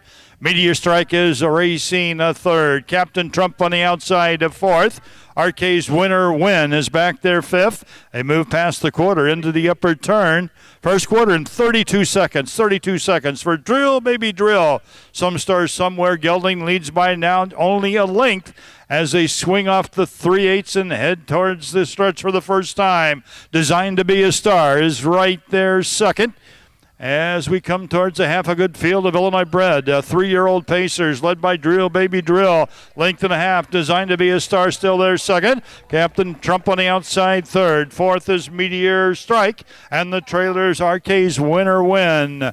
104-1, 104-1 off the half. They're at the draw gate towards the 5/8.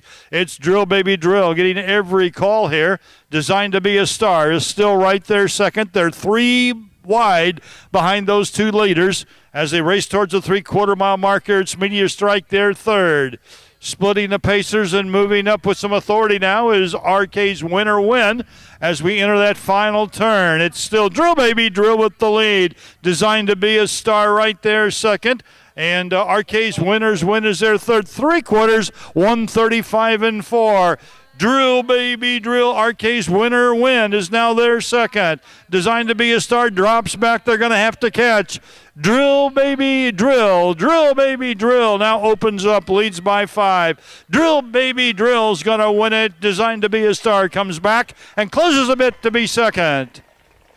Well, RK's Winner's Win was home third, followed by Captain Trump and Meteor Strike.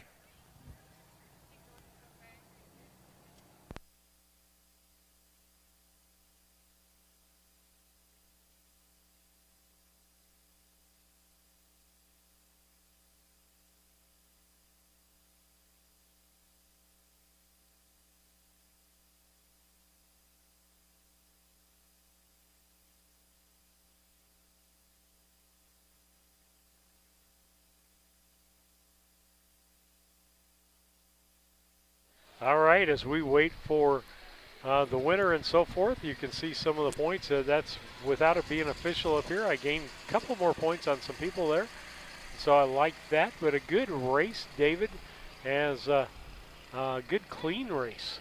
Yeah, and no one had that horse picked to win. How about that? You know, good to see. We can still be surprised out here every once in a while. Yeah, we had a pick for second. Lisa didn't even have it in hers at all. She went. Well, I went with Captain Trump, both her and I, to win that race. And in second, she went RK Winner's Win, who ended up at third. I ended up with Drill Baby Drill. Out there, Bear Cookie 13 says, I could watch these races all day long. We no longer have them in Ontario, and we wish you had them there too. There used to be a really strong program up there in Ontario, and I know a lot of good horsemen and good horses have come out that province, and we appreciate County Fair horse racing too. It's what we love, and we're glad that you enjoy it too and can follow us along up there from up there in north of the border. Drill Baby Drill, a 3-year-old gelded son of Some Stars Somewhere from Fat Fanny Annie, always a virgin, bred by Freeman, Mass. and Chester, Mass. $13,000 yearling purchase at the Walker Standardbred sale owned by Ken Schrock of Arthur, Lester Detweiler of Sullivan, and Dave Schrock of Humboldt. Trained and driven by Marcus Detweiler as he picks up his second driving training win on the card. The mile 205-1 with a last quarter in 29 2/5 of a second when they win the trophy sponsored by Goodman Agency and the Griffiths Plumbing, both of Carlinville. Marcus Detweiler, Drill Baby Drill, wire to wire, impressive win there again. Results of the 6th race now official. Number 1, Drill Baby Drill, the winner. Number 2, Designed to Be a Star, finished second. Number 3, Meteor Strike was 5th. Number 4, Captain Trump was 4th. And number 5, RK's Winner's Win, finished 3rd. First quarter was in 32, half in 104-1, 3/4 in 135-4. The mile 205 into 5th. Race 6 checks down, 1, 2, 5, 4, 3 on the bottom.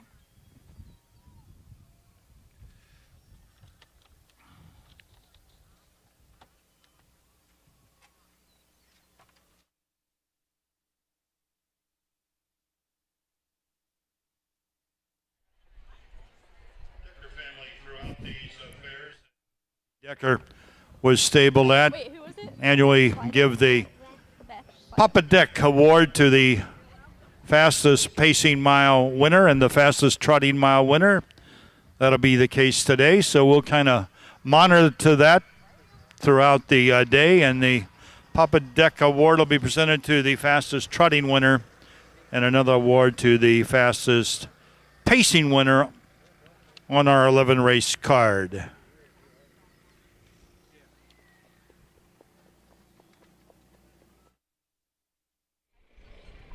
Well, David and Lisa, we thank our sponsors out there for sponsoring us, and so we're glad that they help us out in that way. You can do that with just a billboard ad. You can do it with a donation. You can have a 30-second commercial. We can make that for you.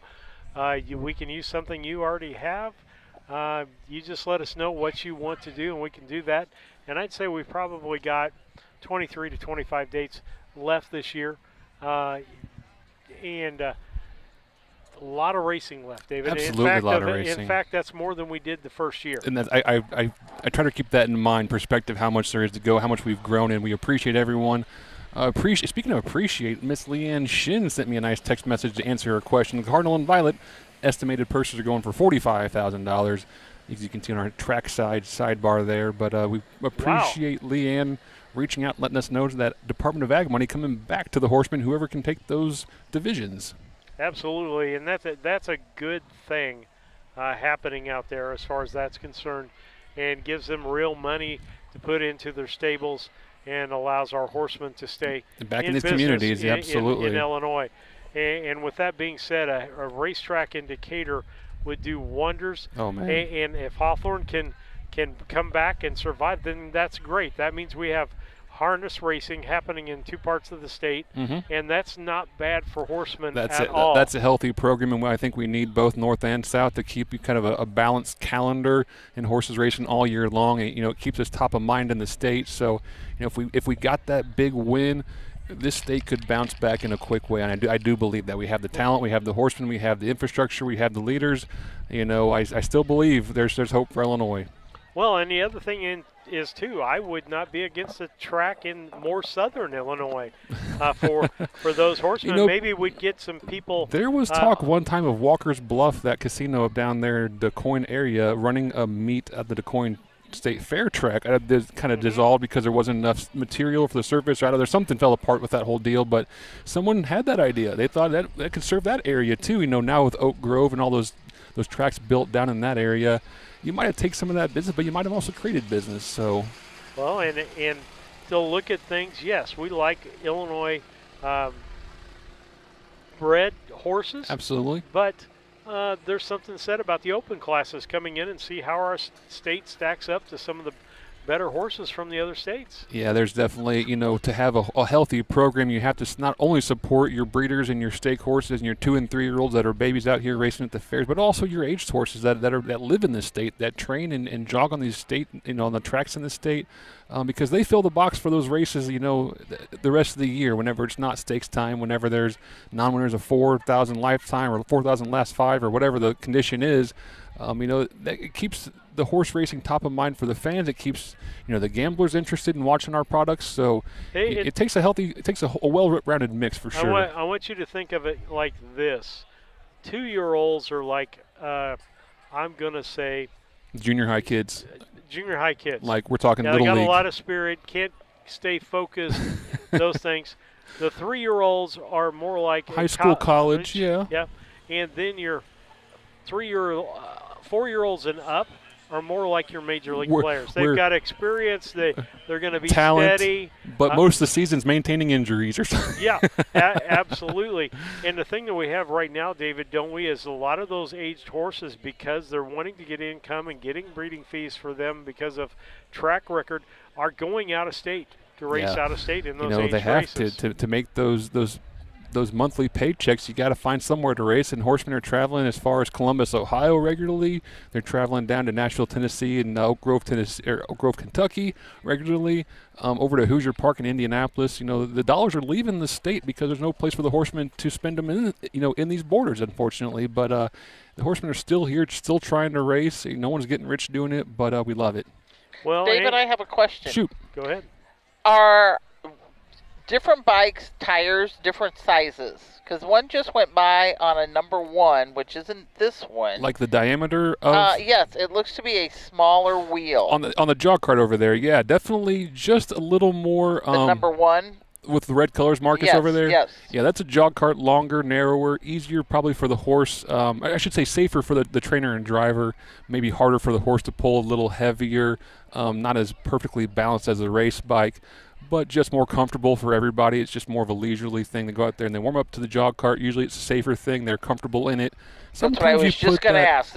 They're just warming this one up. When they get ready, they'll have to switch bikes. Yep, Marcus is going to come off the track right now. That horse is probably racing in race 11, if I had to guess. I'd have to look up the program, but he's coming off right over there. But yeah, the that it's a little heavier of a bike, or cart, I should say. The race bikes now are so light and so balanced so well that once they get up to speed, the horses hardly notice they're there, and the driver can kind of counter their fatigue with the balance and the way they lean back and raise the pressure off the horse's legs. So it's really kind of an art form out there in what they're doing in that bike, and the minutia and how they're moving and shifting their weight and trying to keep that foot on that peg. And when you're going 35 mile an hour in a turn, it can be kind of crazy, but they're athletes for sure. Okay, thank you for doing that. And by the way, my pick on this is 132, because I think this is the one that I had a 5 in or something for some unknown reason. I got you covered. We'll throw that Thank up there you. to see, make sure she's fixed. I need all the help I can get. You're leading. I don't want to hear it.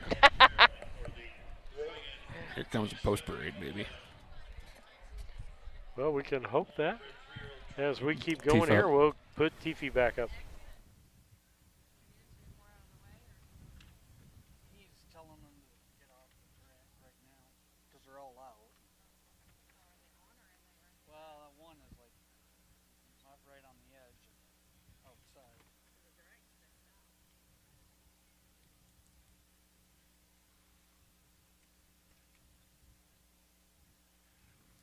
Number 1 will be Little Brundle, owned by Kelly Joe and Tony Joe Avenatti and Bell of Windsor.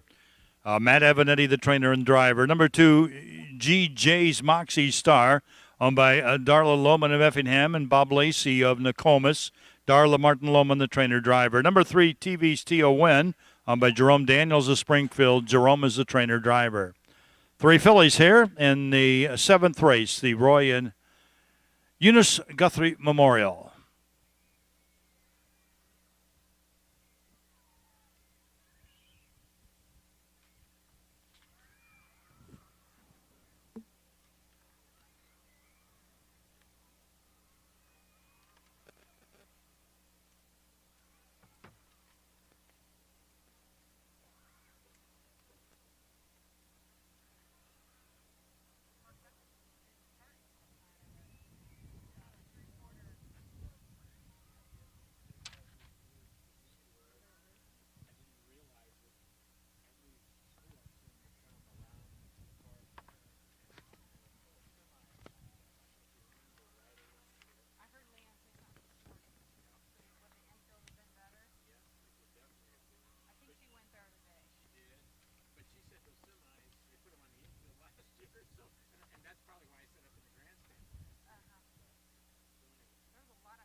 None of these 3 fillies with a win yet this year at 3. The 2, GJ's Moxie Star, was a 5-time winner last year as a 2-year-old. Was first, second, or third in 9 of her 12 starts.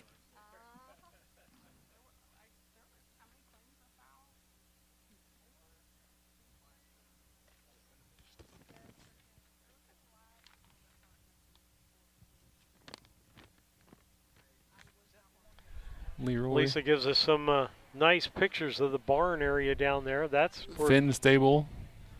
Good to see all the horsemen. There's Brendan Potts with his hat. You can't miss that hat, can you? Nope. And the thing is, there's kind of a lot of conversations. The world problems are being solved there, and a lot of conversations we probably can't put on or couldn't put on the air, right, David? You've been in the barn area. Yep, it's a fun place, but little Amelia Finn's over there, so she's grown up in this Little Brundle, environment. Matt Avenatti, GJ's Moxie Star with Darla Lohman and the 3, TV's Tio Wind. Jerome Daniels. They're at the gate. Gates on the move. Race 7.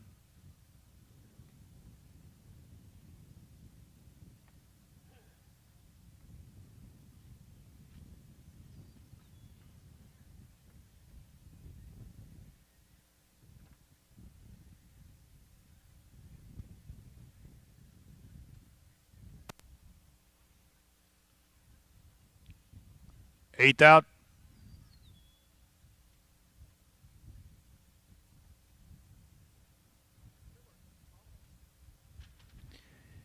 Here they come. And they're off and trotting. Little Brindle on the inside. Trots out for Matt Avanetti. GJ's Moxie Star will drop over towards the rail for Darla Martin. And then we got TV's T.O. Win back here as they go around the first turn here. Head up the backstretch. Matt Avanetti, Little Brindle lead by about 2.5. GJ's Moxie Star, the 5-time winner last year at 2, is back there second. And the distant third is TV's T.O. Wind. They're past the first quarter and trot now into that upper turn for the first time. 34 4/5 of a second. 34 4/5. Little Brindle by 2.5. GJ's Moxie Star back there second. The distant trailer, TV's T.O. Wind off the 3/8. They race towards the half here. Little Brindle looking for her first career victory. GJ's Moxie Star's a 5-time winner. Those two trot past the half. Little Brindle by 2.5. GJ's Moxie Star is their second. 105 and 4. 105 and 4 past the half, past the draw gate. Now over to the 5/8 mile marker. Little Brindle by 3. GJ's Moxie Star's back there second. And the distant trailer, TV's T.O. Win. Up the backstretch they go. Little Brindle, Matt Avanetti. Matt looking for another win on the card. He leads by about 6 lengths now.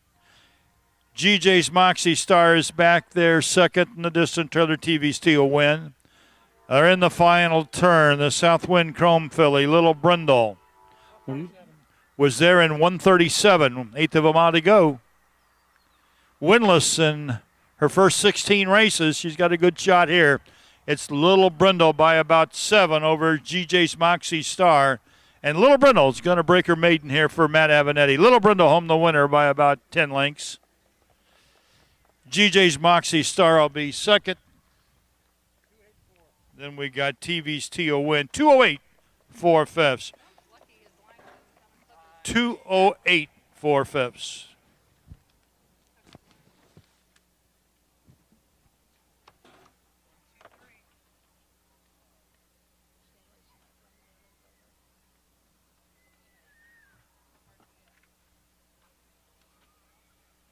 First win for Little Brindle. Yeah, that's another Brown County bred horse with a tie back to the local roots, huh? Absolutely. You ever played the Little Brindle golf tournament, Steve? We have the last Once couple or of twice? years, and I think we're coming up on it again here soon. You're right. It is coming up. You're a good call, but it's a Teefy bred horse breaking their maiden. Good to see all the connections. Kelly Jo Avanetti, her mother Tony Jo Bell, her Kelly's husband and driver, trainer and driver Matt Avanetti. Here comes in a minute. Let me get this loaded up over here. Not quite. Congratulations to all the connections, though. Absolutely. And starter car here. They're changing people out. It's fun time to come to the fair. Talk to them about getting in the start car.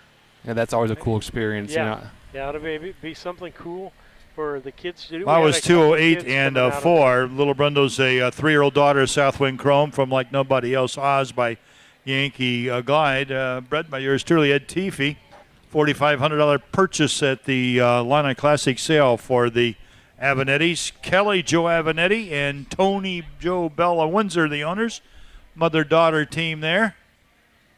Kelly's about to have a baby any day now, so it's good to see her here at the Macoupin County Fair.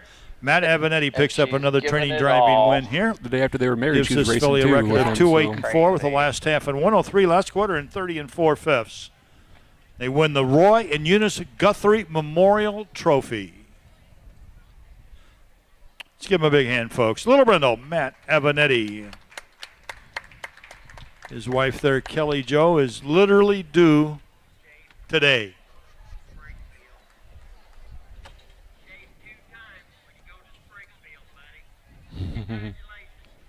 There's also race 7 official. Number 1, Little Brindle, the winner. Number 2, GJ's Moxie Star was second. Number 3, TV's Tia Win was third. Excuse me. The first quarter was 34-4, half in 105-4, 3 quarters in 138. The mile was 208 4/5. 7th race checks down 1, 2, 3. They finished just like they started.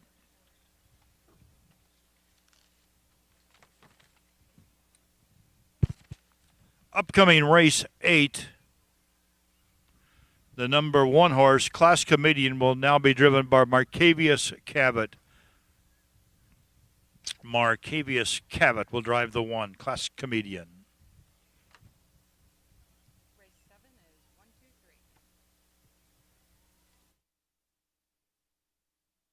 For 40 years, horses have been our way of life. Built on experience, patience, and care.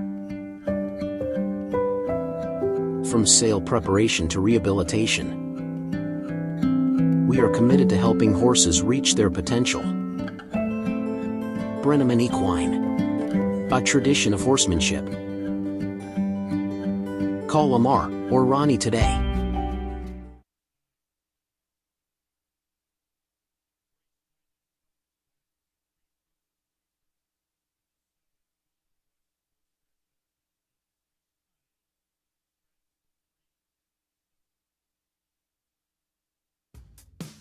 Real craftsmanship still exists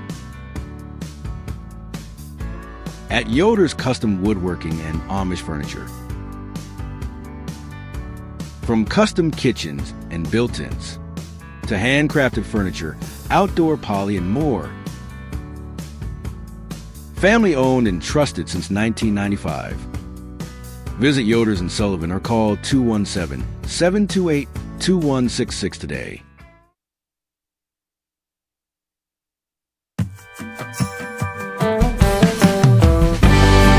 Avanetti Racing, a third-generation, family-run stable with a legacy of excellence.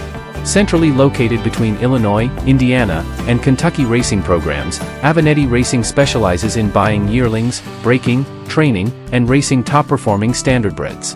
Call 217-840-6469 or email avanettiracing@gmail.com today. Avanetti Racing, from yearling to racetrack, we build contenders.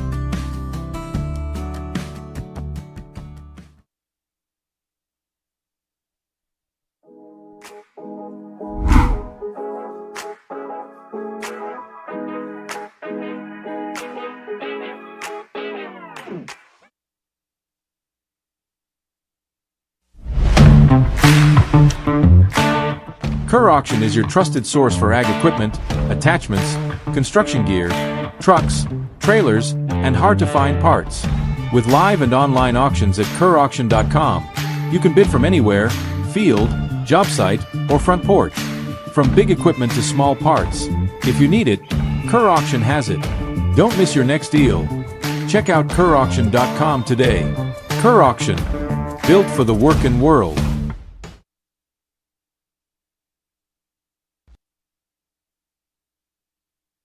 All right, let's talk about our racing schedule coming up. We're in Springfield next week for a couple of days on the 10th and the 11th, 10 a.m. post time on the 10th and the 11th, 11 a.m. Then down to Newton for 2 evenings of racing at Newton. And as I remember, Newton last year, Red Mile was getting up and running. And how many miles did Wyatt Avanetti put on his truck last year? I don't know. It was thousands, wasn't it? I'd have to do that. Yeah, I don't like remember. 3,500 or 4,500 miles in the week going between the two tracks. He raced up there in the morning because it was so hot, and he was coming to Newton in the evening. Normally they race afternoon racing there, and he wouldn't have been able to make it, but because of the hot weather, they moved the races up to morning time. at that racetrack, if I remember correctly. I don't remember what happened with all those details, to be honest, but yeah, I remember us reporting that he went so many miles, and it was something astronomical. Yeah. So a lot of driving going on. We get down into that part of the country, and we see, a little different mix of horses. And that's the thing about this. We see a little bit of mixed difference, even with the one association now. Mm-hmm. Yep, we it's still kind of a thing horses where horsemen that don't travel from the deep south clear up to Henry or you grow up kind of Cambridge. in a circuit, and you know the tracks that you kind of know to, and they kind of have the same schedule, so you know where you're going to be, in what order. And the horses, the horsemen have known those schedules for so long, they're kind of used to them. They've changed some fares here and there as carnivals dictate and other things dictate, but yeah, it's definitely you stick to the ones you know for sure. The 8th, it's the William Sonny and Mary Schaefer Memorial.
Here's your horses now for race number 8, the Sonny and Mary Schaefer Memorial. Number 1 is a Class Comedian, owned by Jake Radel of Edgewood. Jacob Radel's the trainer with Marcavius Cabot. Number 2 is Fox Valley Pride, owned by Larry Longnecker of Sumner. Darla Lohman is the trainer-driver. 3, a Dooleyville Refill, owned by Phil Dooley of Hidalgo. Harold Finn is the trainer-driver. Number 4, Vigilance, owned by Peter Uribe of Moline, Nelson Willis of Beecher, Benita Simmons of Springfield. Tom Simmons trains with Wyatt Abinetti. And number 5, Shady Maple Champion, owned by Adam Hawthorne of Louisiana. Jade Hadfield of Utah, Benita Simmons of Springfield. Tom Simmons trains with Mike Rogers driving.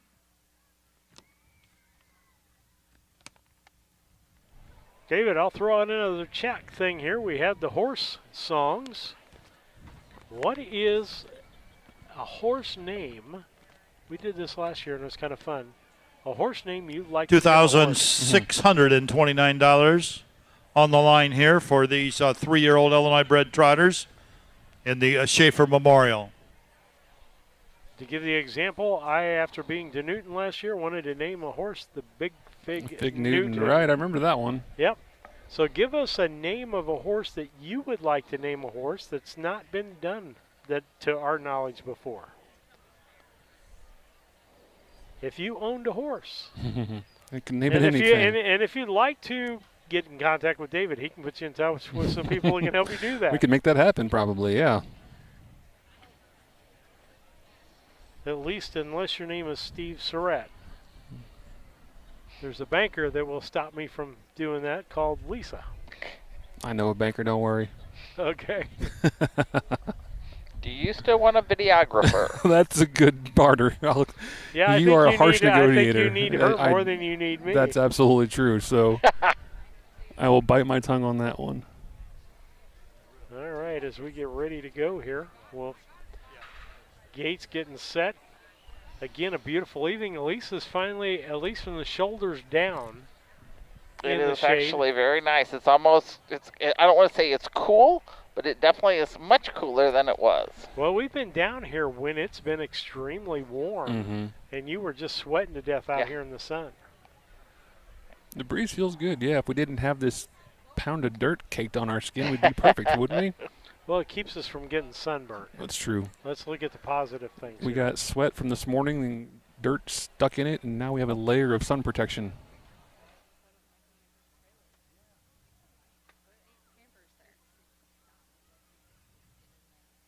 Class Comedian. Marcavius Cabot. Fox Valley Pride. Darla Lohman. Dooleyville Refill. Harold Finn. Vigilance. Wyatt Avenetti. On the outside, Shady Maple Champion with Mike Rogers. Class Comedian. Off stride. The one's on the break.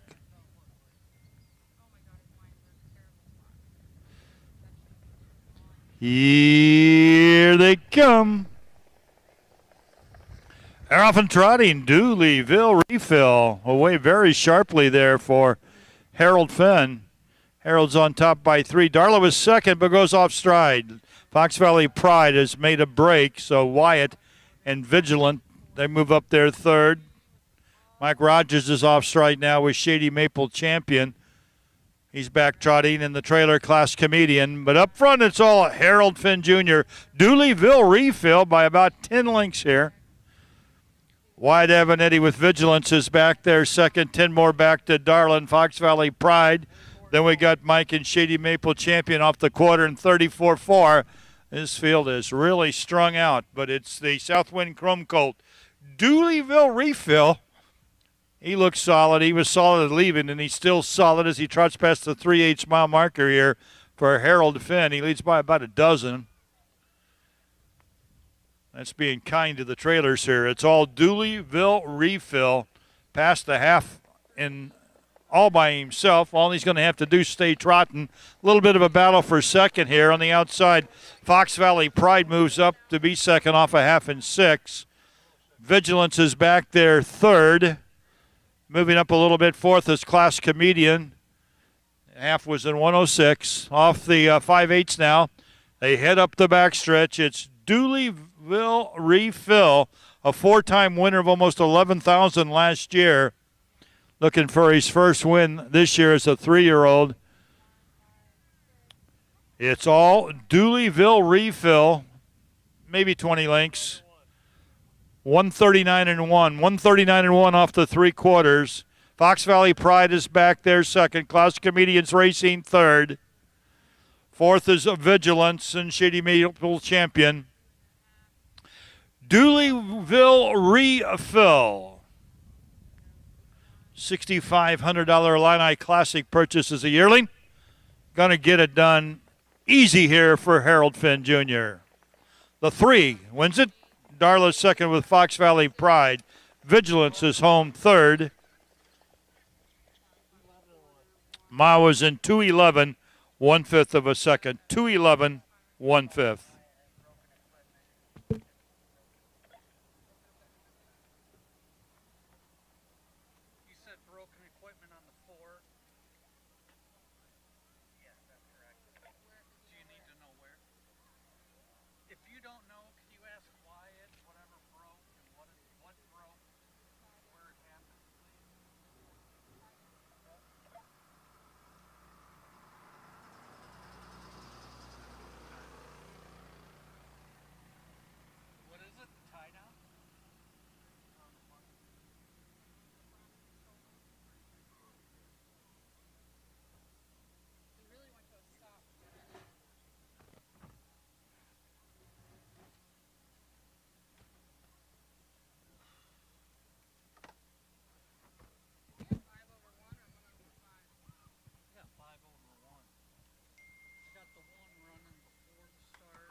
Well, the Schaefer family, another family here in Macoupin County that has supported the fair for many, many years.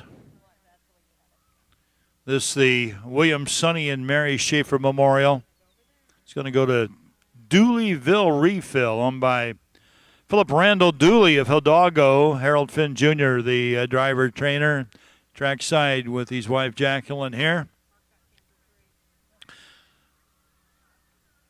The Southwind Chrome Colt was a four-time winner, 7 times first, second, or third last year. Made almost $11,000 last year as a 2-year-old.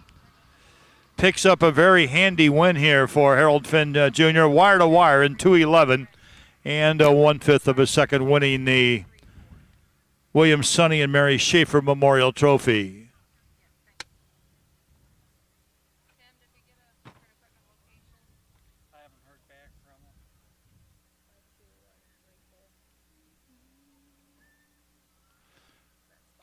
Bred by Freeman Yoder.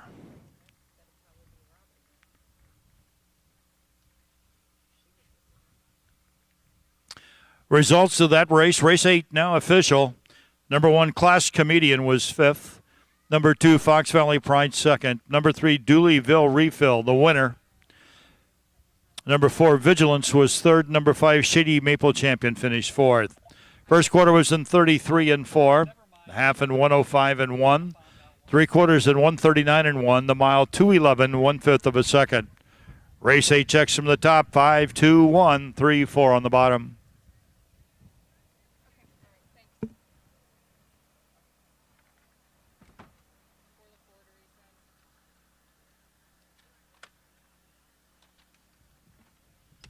Two scratches. Remember, 2 scratches in the upcoming 9th race.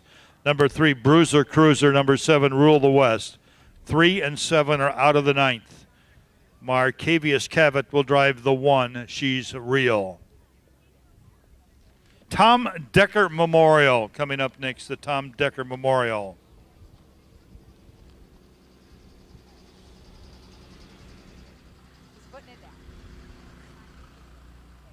Our pick-a winner is Janice Simonton.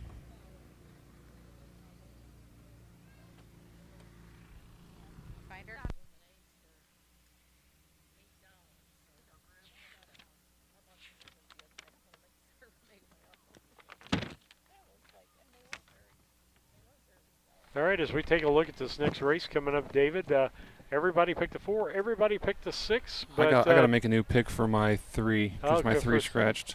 So I'm looking over here. You can keep talking. I'm just over here trying to figure out where I'm going. Look, the 3 scratched and the 7 scratched. Nobody picked the 7.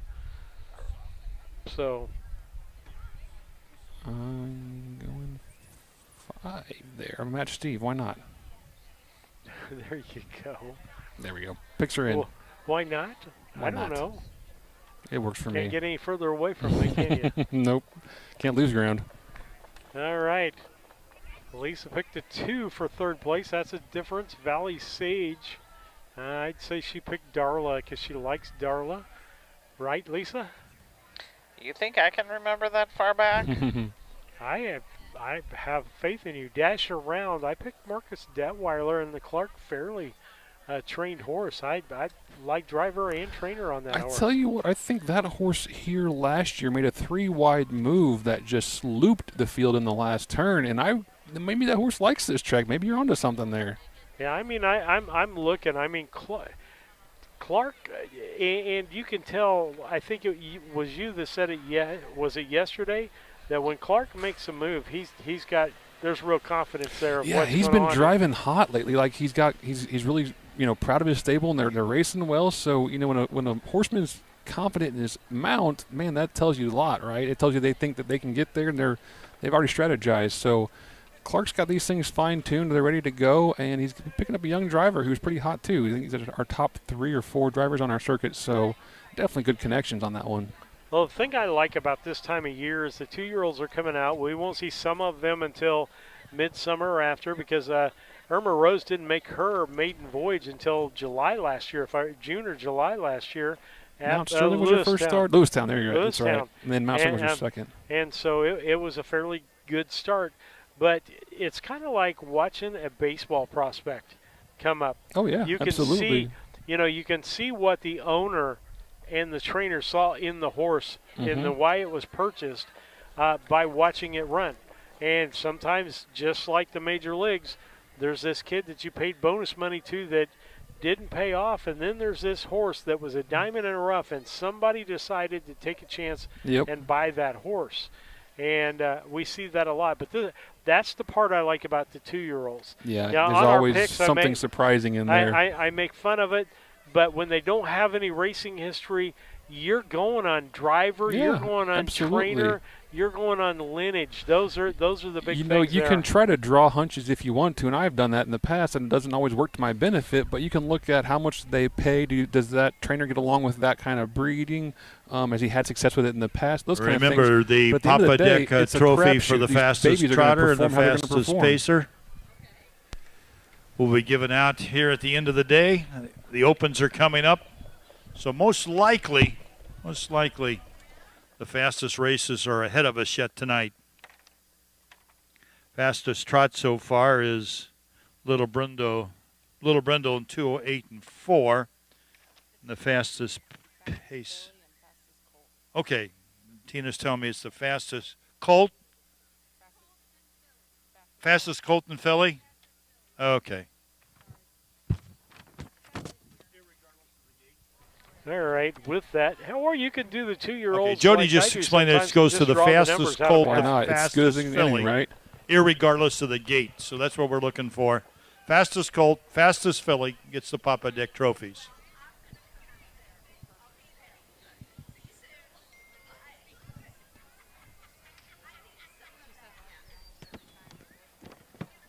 I like it when we distinguish instead of by style, that we do it by male and female. Got to reward those fillies too, Hey, absolutely. And so with that, we're getting ready again. There was a time not too long ago whenever they combined fillies and colts together. They all raced in the same age category. It was tough for the fillies, but I guarantee. Well, coming up next, this is the open pace. We should get a fast mile here. This is the Tom Decker Memorial. Track record here, the all-time track record was set back in 2003 by Papa Deck and Bob Decker. Papa Deck himself had a horse that was one tough competitor, and he paced in 157 and 1 here back in 2003. Don't know if we'll see that today, but we could see a mile in 2 minutes here, and this is a good group.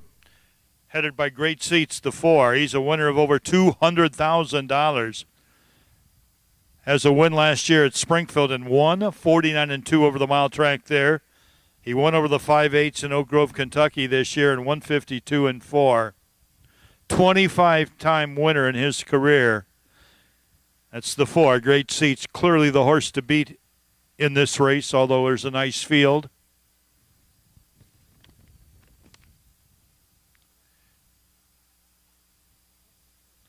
He won at Martinsville, you can see, just a week ago at 156 and 2. So very capable going a big mile. That track record again, 157 and 1.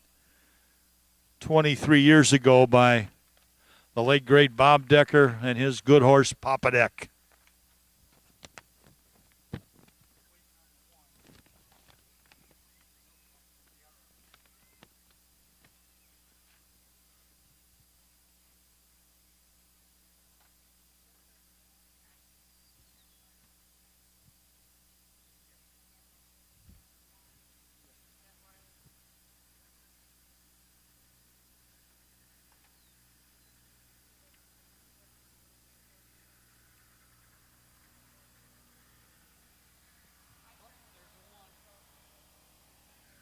Paces are out.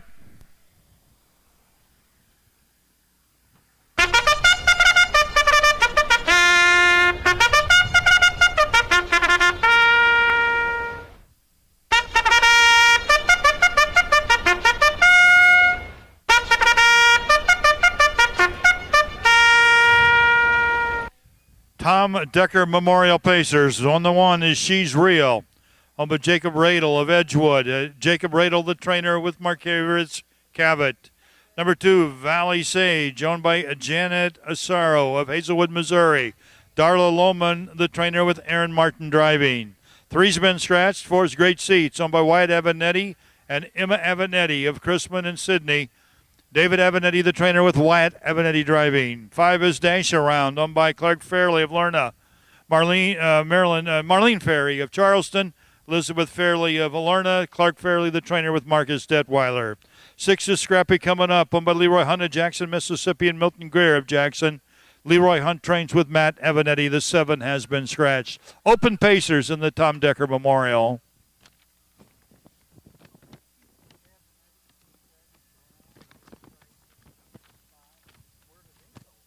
See in the inside of your program where the Decker Family Memorial Races are proudly sponsored by Marge Decker, Diana Decker Waddell, Wayne Decker, and Jody Decker Bennett, in honor of Tom Decker, the late Tom Decker, and Bobby Decker, who trained here for many, many years, one of the best known and well-liked horsemen ever to come out of the Midwest, affectionately referred to as Papa Deck.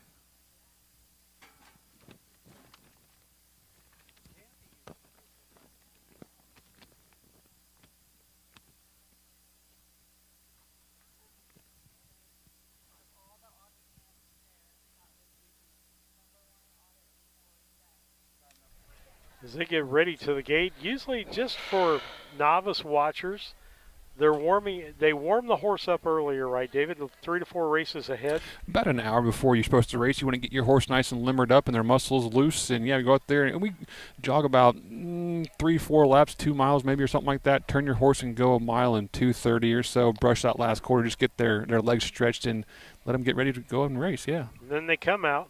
They take a couple laps. Open Pacers, no restrictions here. Kind of gather up post parade, and then they got the $200,000 winner. Great seats here. 100 times to the gate with 25 wins. He's won a fourth of his starts lifetime. Pretty remarkable, and over $200,000.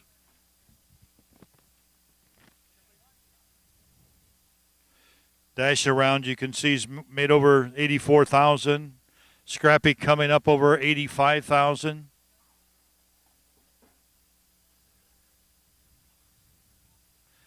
Nice bunch of horses here.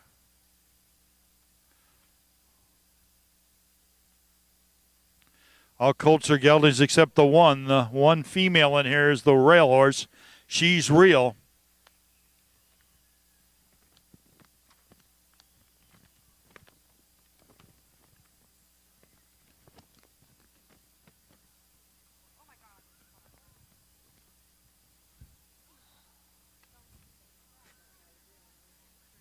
Open Pacers in the Tommy Decker Memorial at the head of the stretch.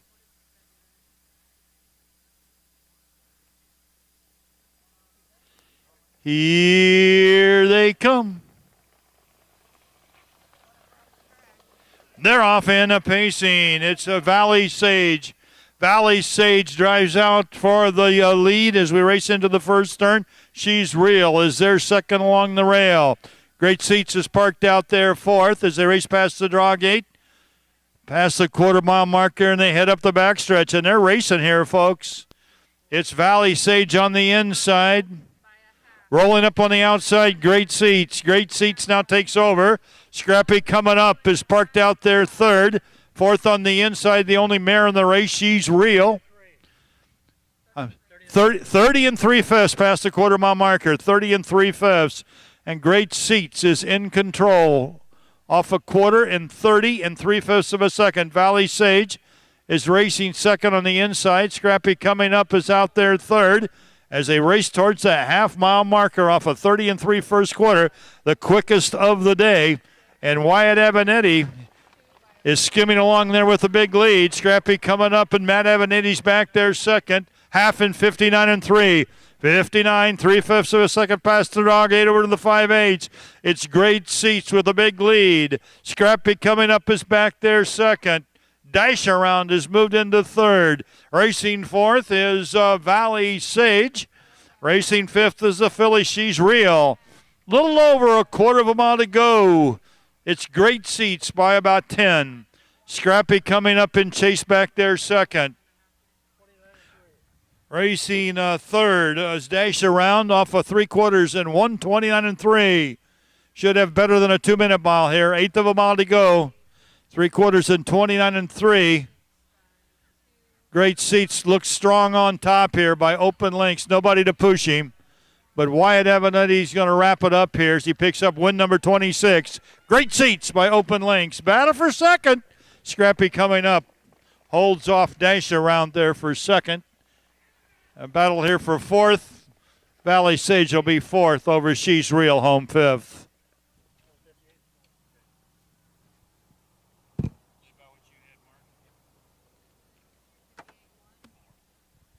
Mile 158 and 4. 158 and 4. Second 3/5 off the track record, but one of the fastest miles ever here at the Macoupin County Fair. Very good. 158 4/5.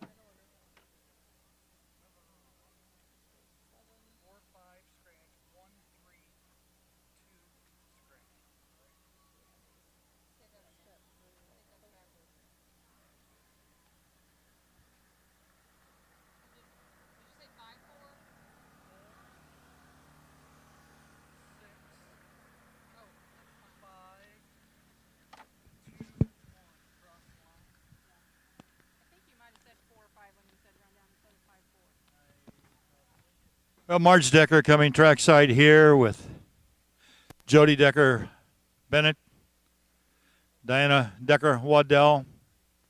They do so much for the Macoupin County Fair. Wayne Decker's out there. Sorry about that. Sorry, Matt Bennett. I saw Matt.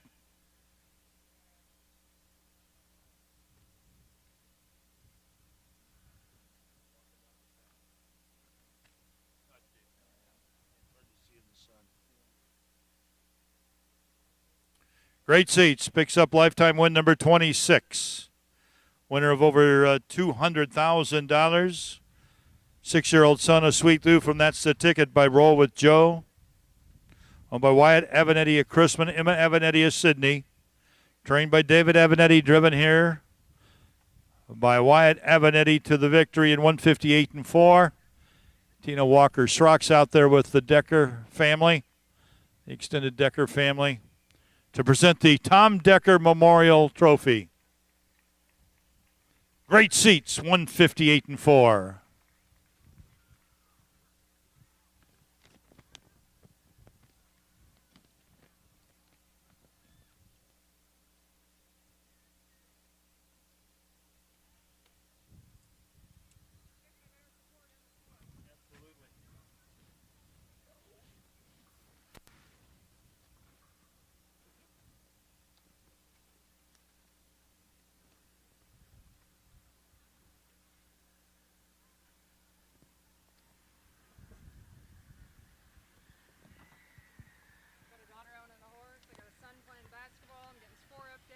Got a lot going on. Trying to charge. Where's he playing? Summerlee. He's playing in Pleasant Plains tonight. Results of race 9 now official. Number 1, She's a Real, finished 4th. 2 Valley, excuse me, hang on here.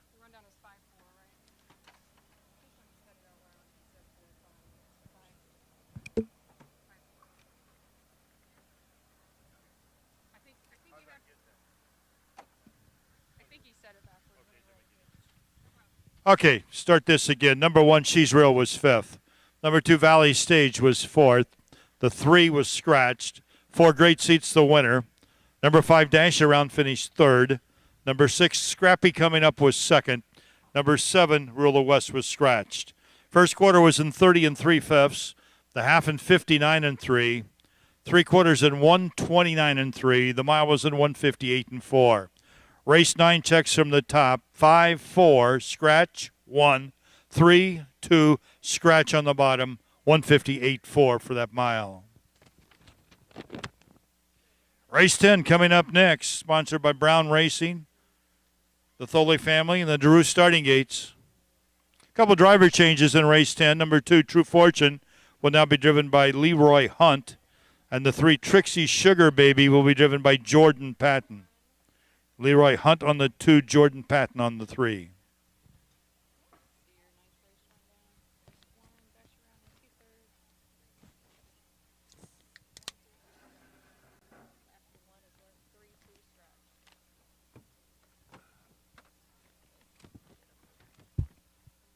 Our pick-a-winner is Baby Colson.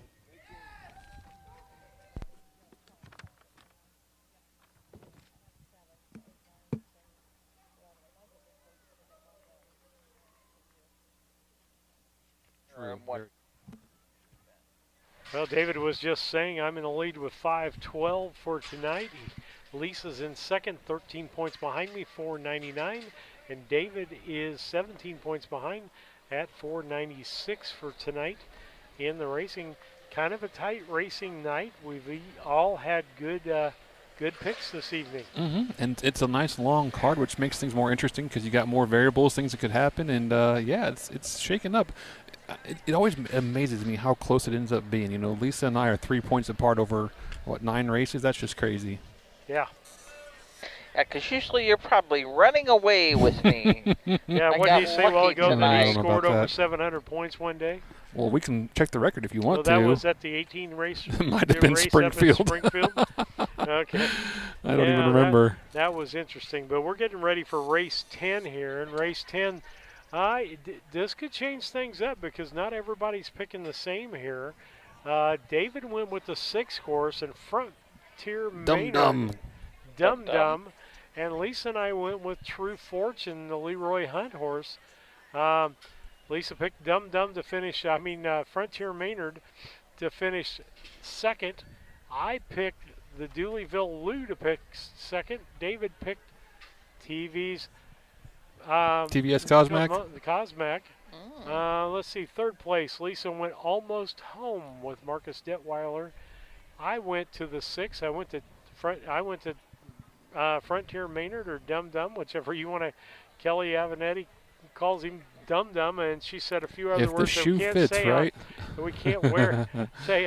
And David went third with True Fortune. So, these are aged horses here, so it's going to be an interesting race. They're shooting for $1,000, and I love the stories. The Frontier Maynard story. Oh yeah, is a hilarious. He had story. A great career and got retired, and here he is back racing at a high level. It's a testament to these animals, how much they want to do it, how much they love their jobs.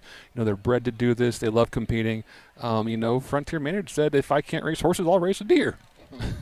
Yeah, so he's running with a deer out in the pasture, and he's pretty much telling Kelly and Matt, hey, I ain't done yet. Put me in training. Get me something to do. I'm bored out here.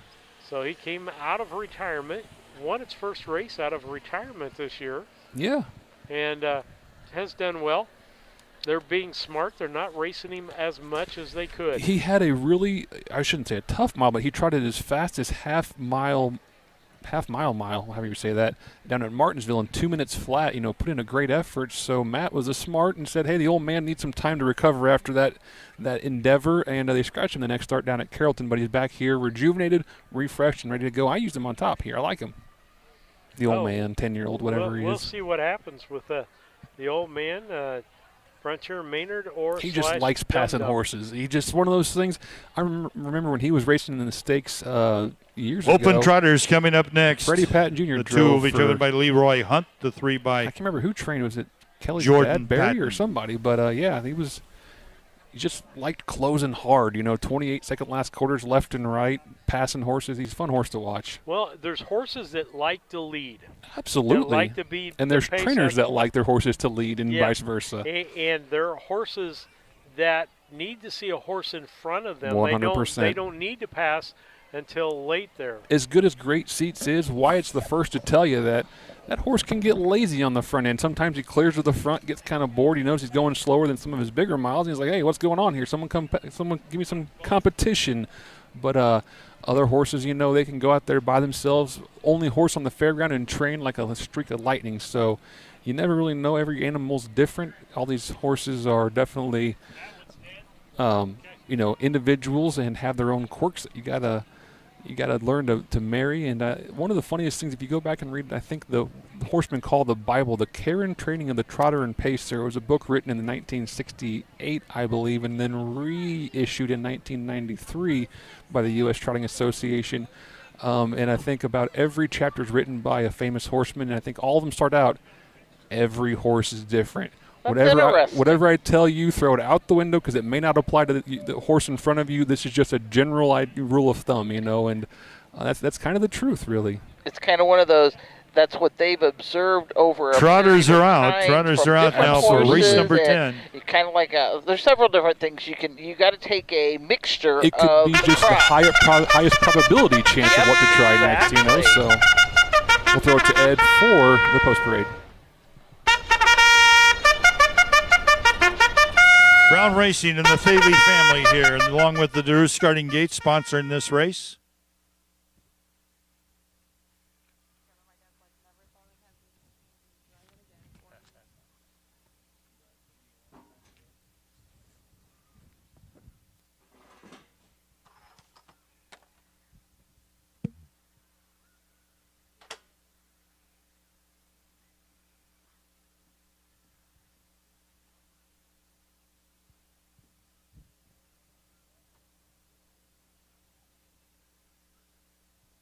Number 1, Almost Home, owned by Angelo Alicia of Oswego. Marcus Detweiler, the trainer-driver. 2 is True Fortune, owned by Milton Greer of Jackson, Tennessee. Leroy Hunt, the trainer, and now the driver. Number 3, Trixie's Sugar Baby, owned by Charles Doring of Brownstown. And David and Mindy Smith of Brownstown. Darla Lohman is the trainer. Jordan Patton now driving. 4 is TV's Cosmac, owned by Jerome Daniels of Springfield, David Williams of Byram, Mississippi. Jerome Daniels, the trainer-driver. 5 is Dooleyville Lou, owned by Philip Dooley of Hidalgo. Harold Finn is the trainer-driver. Number 6, Frontier Maynard, owned by Kelly Jo Avenetti, Katie Lynn Bell, and Tony Joe Bell of Windsor, Claremont, and Windsor. Matthew Avenetti, the trainer-driver.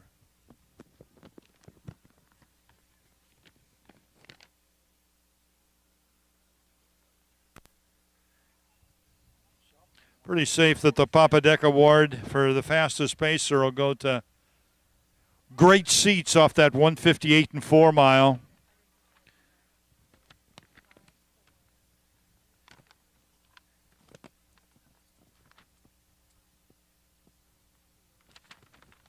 Winner of this will likely get the Papa Deck Award.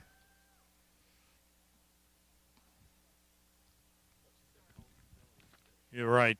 You're right, Mark Brown. It's in the previous years. It's been the fastest trotter and the fastest pacer. This year, it's the fastest colt and the fastest filly, regardless of gait. So it'll be Great Seats. Will be the fastest colt, and we'll see how we get along here. We got a couple fillies here in the open trot. Other than that, the 205 mile. Earlier by ERM Rose would be the fastest mile by a filly.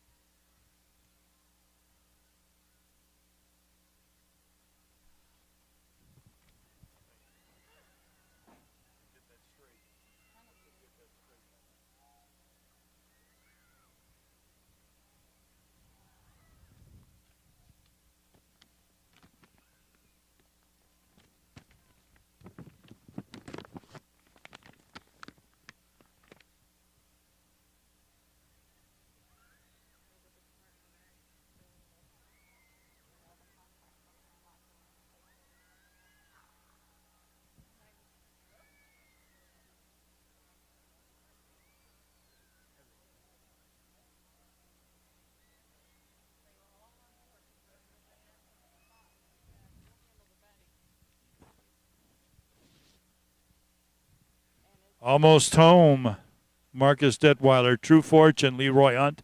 Trixie Sugar Baby, Jordan Patton. TV's Cosmos, Jerome Daniels. Dooleyville Lou, Harold Finn in the back tier. I got 5 across. In the back tier this time will be Frontier Maynard and Matt Avenetti.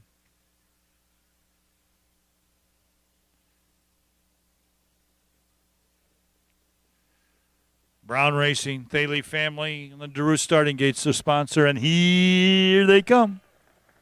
Great start here in the open trot. They're all right there. True Fortune's away well for Leroy Hunt. Almost home down on the inside. On the outside, Dooleyville Lou's moving up for Harold Finn. True Fortune with the lead. Dooleyville Lou is right there second. Almost Home is back there third. Frontier Maynard with the leaders fourth. Then we got TV's Cosmos. Off stride and trailing Trixie's Sugar Babies back there sixth. We move past the quarter-mile marker. It's True Fortune. Winner of over 57,000. 31-1 off the quarter mile there for Leroy Hunt and True Fortune. They lead by about 3.5 lengths over Dooleyville Lou. Then we got Almost Home back there third. Frontier Maynard way wide there fourth as we race towards the half-mile marker. True Fortune's got every call. Frontier Maynard moves into second now. Dooleyville Lou is back there third. TV's Cosmos is trotting fourth. Almost Home after a miscue is fifth. And Trixie Sugar Baby. 101-4, that's some pretty good trotting. 101-4. Over to the 5/8 they go. Now they're coming on both sides of Leroy. You got one up the inside, one on the outside. There are three across the racetrack. Frontier Maynard on the far outside. The 6 horse is the new leader. Leroy's coming back again with True Fortune. On the inside there, TV's Cosmos. Those three are battling it out. Frontier Maynard now with the lead. The 10-year-old Frontier Maynard leads by 2.5 lengths. True Fortune won't go away. He's still second. TV's Cosmac is back there third. Frontier Maynard, 10-year-old Umbro approach gelding. He's made over $117,000. He's going to try to pick up win 29. He's going to get it done here for Matt Adevanetti. 29 lifetime wins. The 10-year-old wins it. Frontier Maynard. TV's Cosmac was second. Followed third there by Almost Home.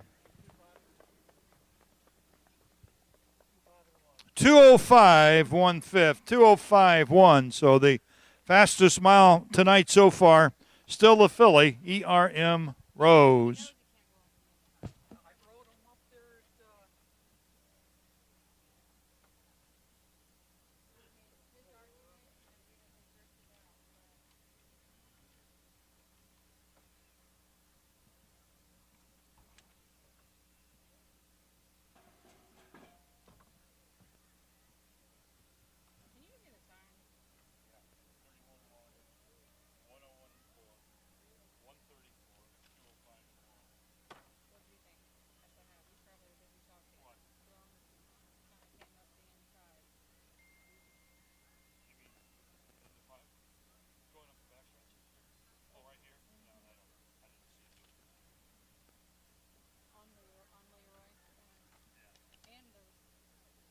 Well, David, while we got a minute here, let's do some cleanup work before things happen here. Again, racing next week, Wednesday, Thursday, Springfield at the Mile.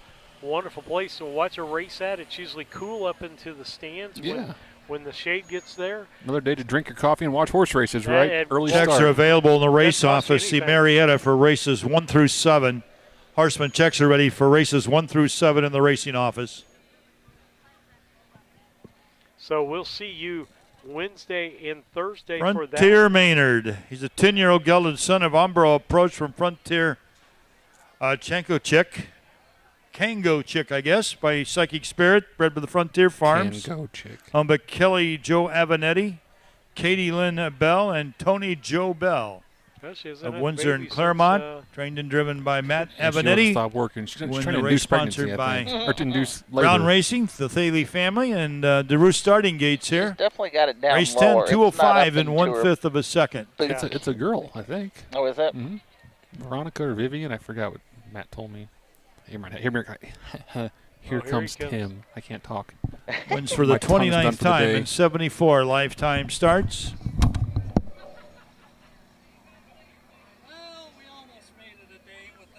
Again, Kelly Joe Avanetti. Due to have a little one here any day now, but she's still out there working with her husband, Matt. Let's give him a big hand, folks. Frontier Maynard and the Avenettis.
Kind of clean up some things here. I had us up, and then I got it back down. Now we're back up.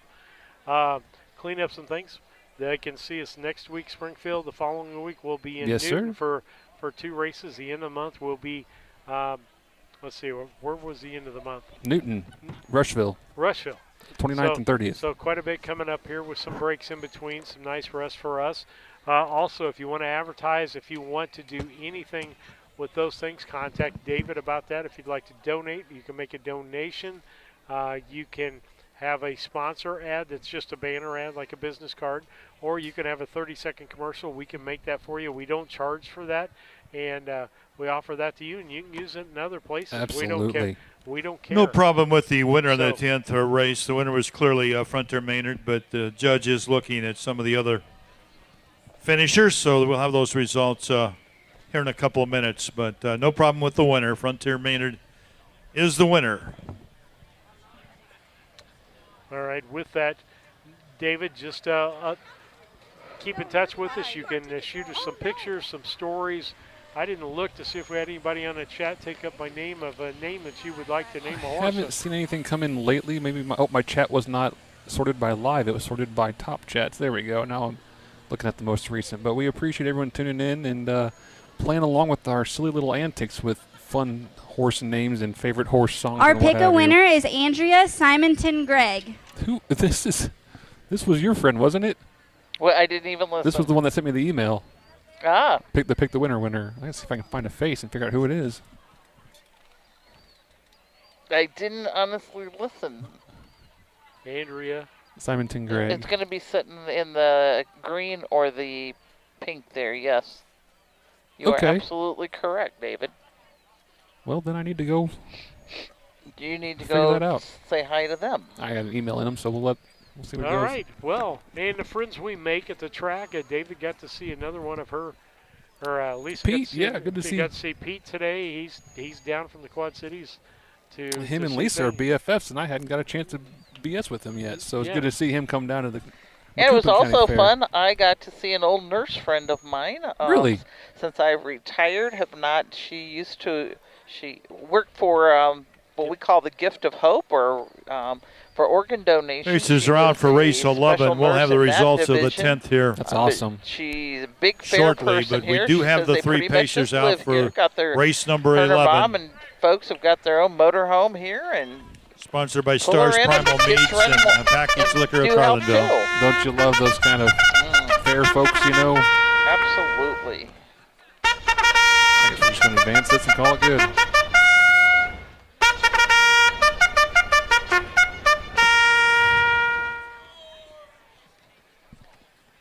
That mouse just unplugged from her. You missed it. They because you were having to do the inquiry there when Matt had to get some pictures taken, and Kelly Jo took Here's your Jumped field off for the race field. number 11. That one is a 5,000 on the lifetime on the pace.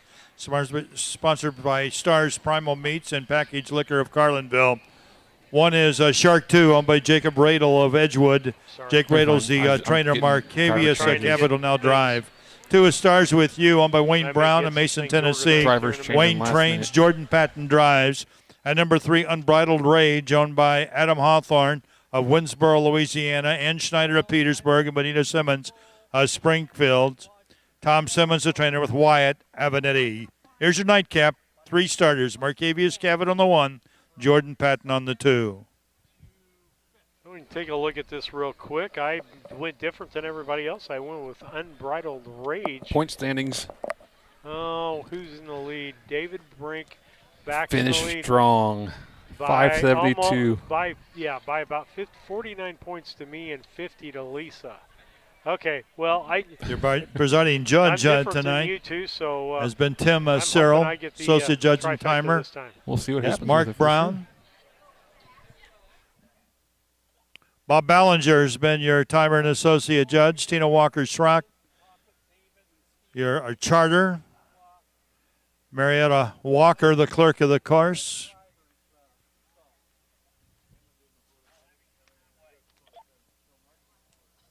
Mark Brown's doing the photo finish up here, too.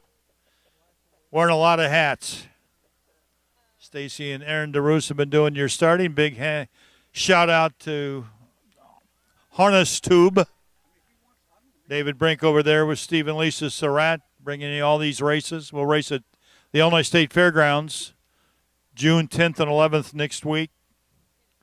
June 10th will be the Violet and the Cardinal. Then June 11th will be the Department of Agriculture summer preview for 2-year-olds.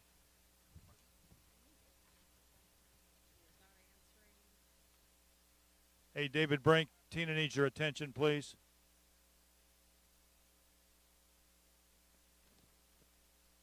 We'll have the results of that 10th race after this one.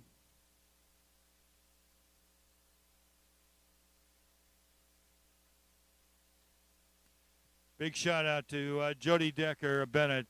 Boy, she promotes this harness racing card here at the Macoupin County Fair year-round. Attracts a lot of sponsors and does a great job of hospitality for all the horsemen and the fans alike. So thank you, Jody, on behalf of the horsemen. And I'm sure the local fair officials.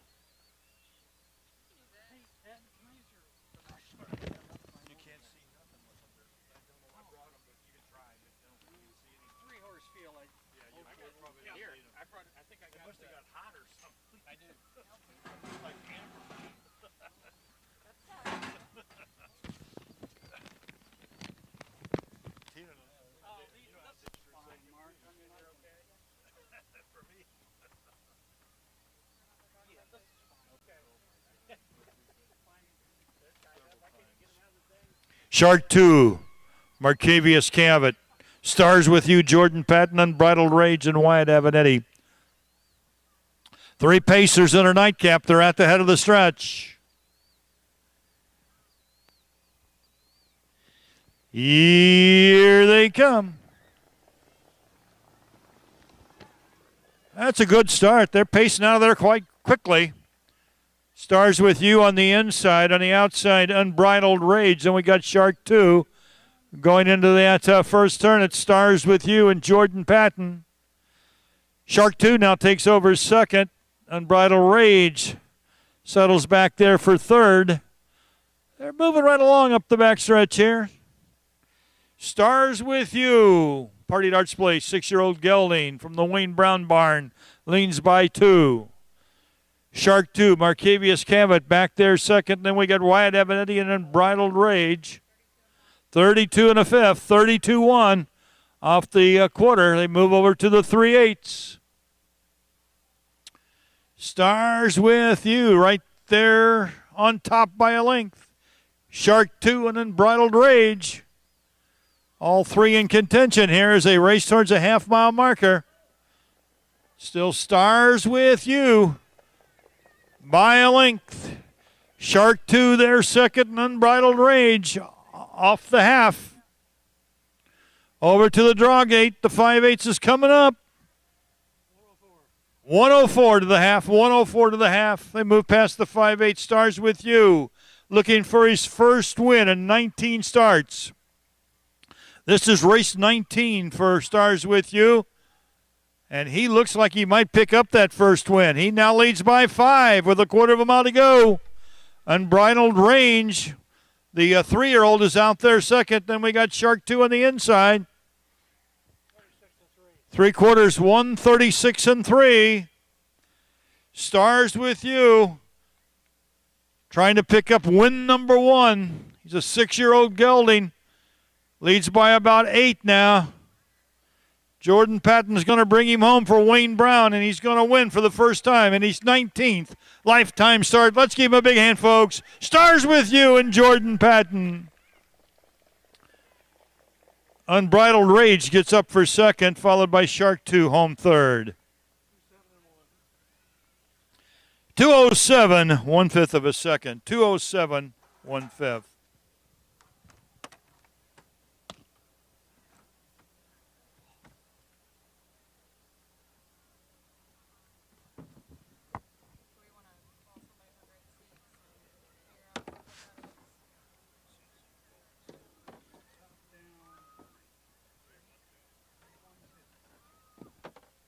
So great seats, great seats. Somebody from the wins a Papa Deck trophy for the fastest horse colt, and ERM Rose gets the trophy for the Papa Deck trophy for the fastest filly.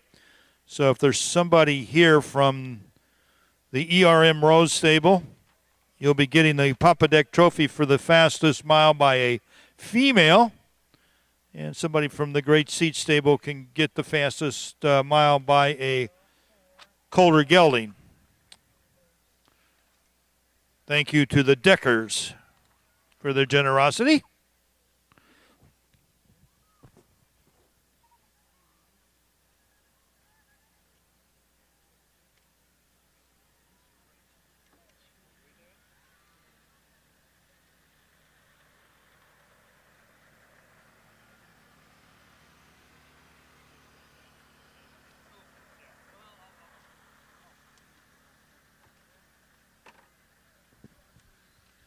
All right, so here is the winner of the 11th race. This race sponsored by Stars Primal Meats and Packaged Liquor of Carlinville. Stars With You.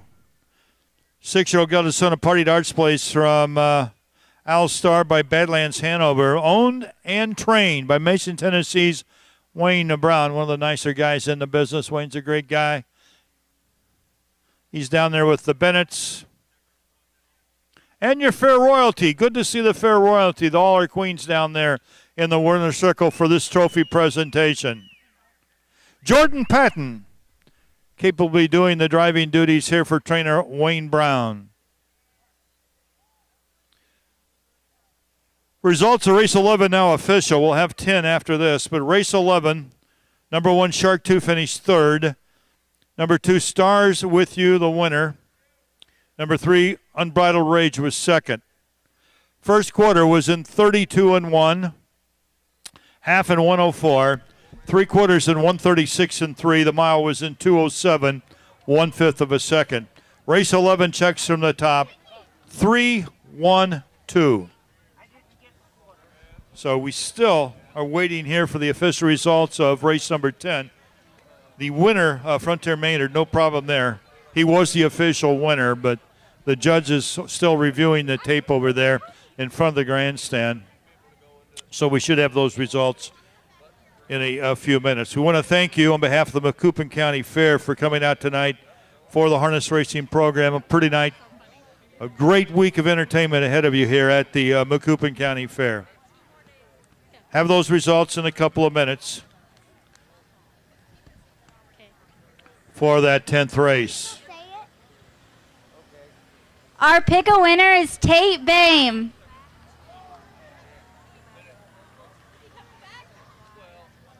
Brian Boggs has been our sound man, Boggs Sound Service. What a great job he does. Thank you, Brian, for all you do.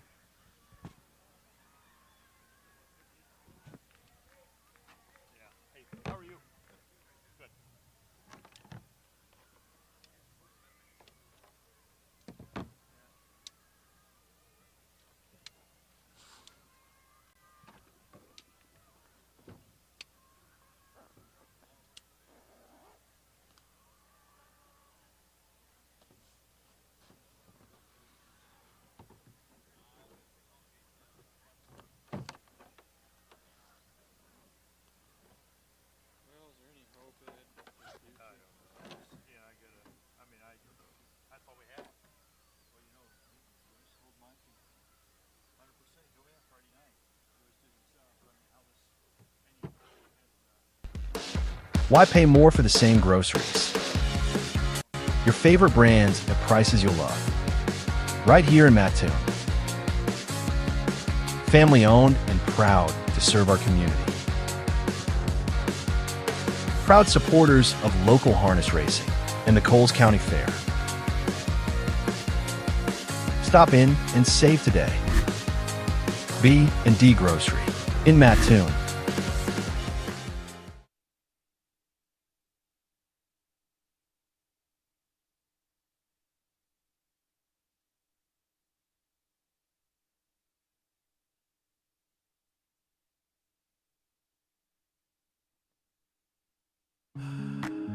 Experience matters. At Simmons Stable, Illinois Hall of Fame trainer Tom Simmons, along with wife Benita, has built a legacy of developing and racing championship standardbreds. From yearling to winner's circle, every horse is guided with experience, expertise, and care. Simmons Stable, All right. Finishing this last race up, have they made everything official yet? I don't. I'm not sure what they're doing with that. They're going to leave, I think, but we'll see. And just wanted to review some footage, I think. So. All right. Well, we're about done here. We'll post the results online, right? 11 should be official, and I think I clicked the button. Maybe I didn't. If I did, just did there. But 10th race was the one we were waiting on, and I'll post that when I get the results updated tonight with, or tomorrow probably, with the updates. David comes from last to first. Just like a good horse, right? Yeah, and I went from first to last. So faded fast. All right. With that, we'll see you next week at the State Fair, the Winner's Circle. Take care. Appreciate it. Bye.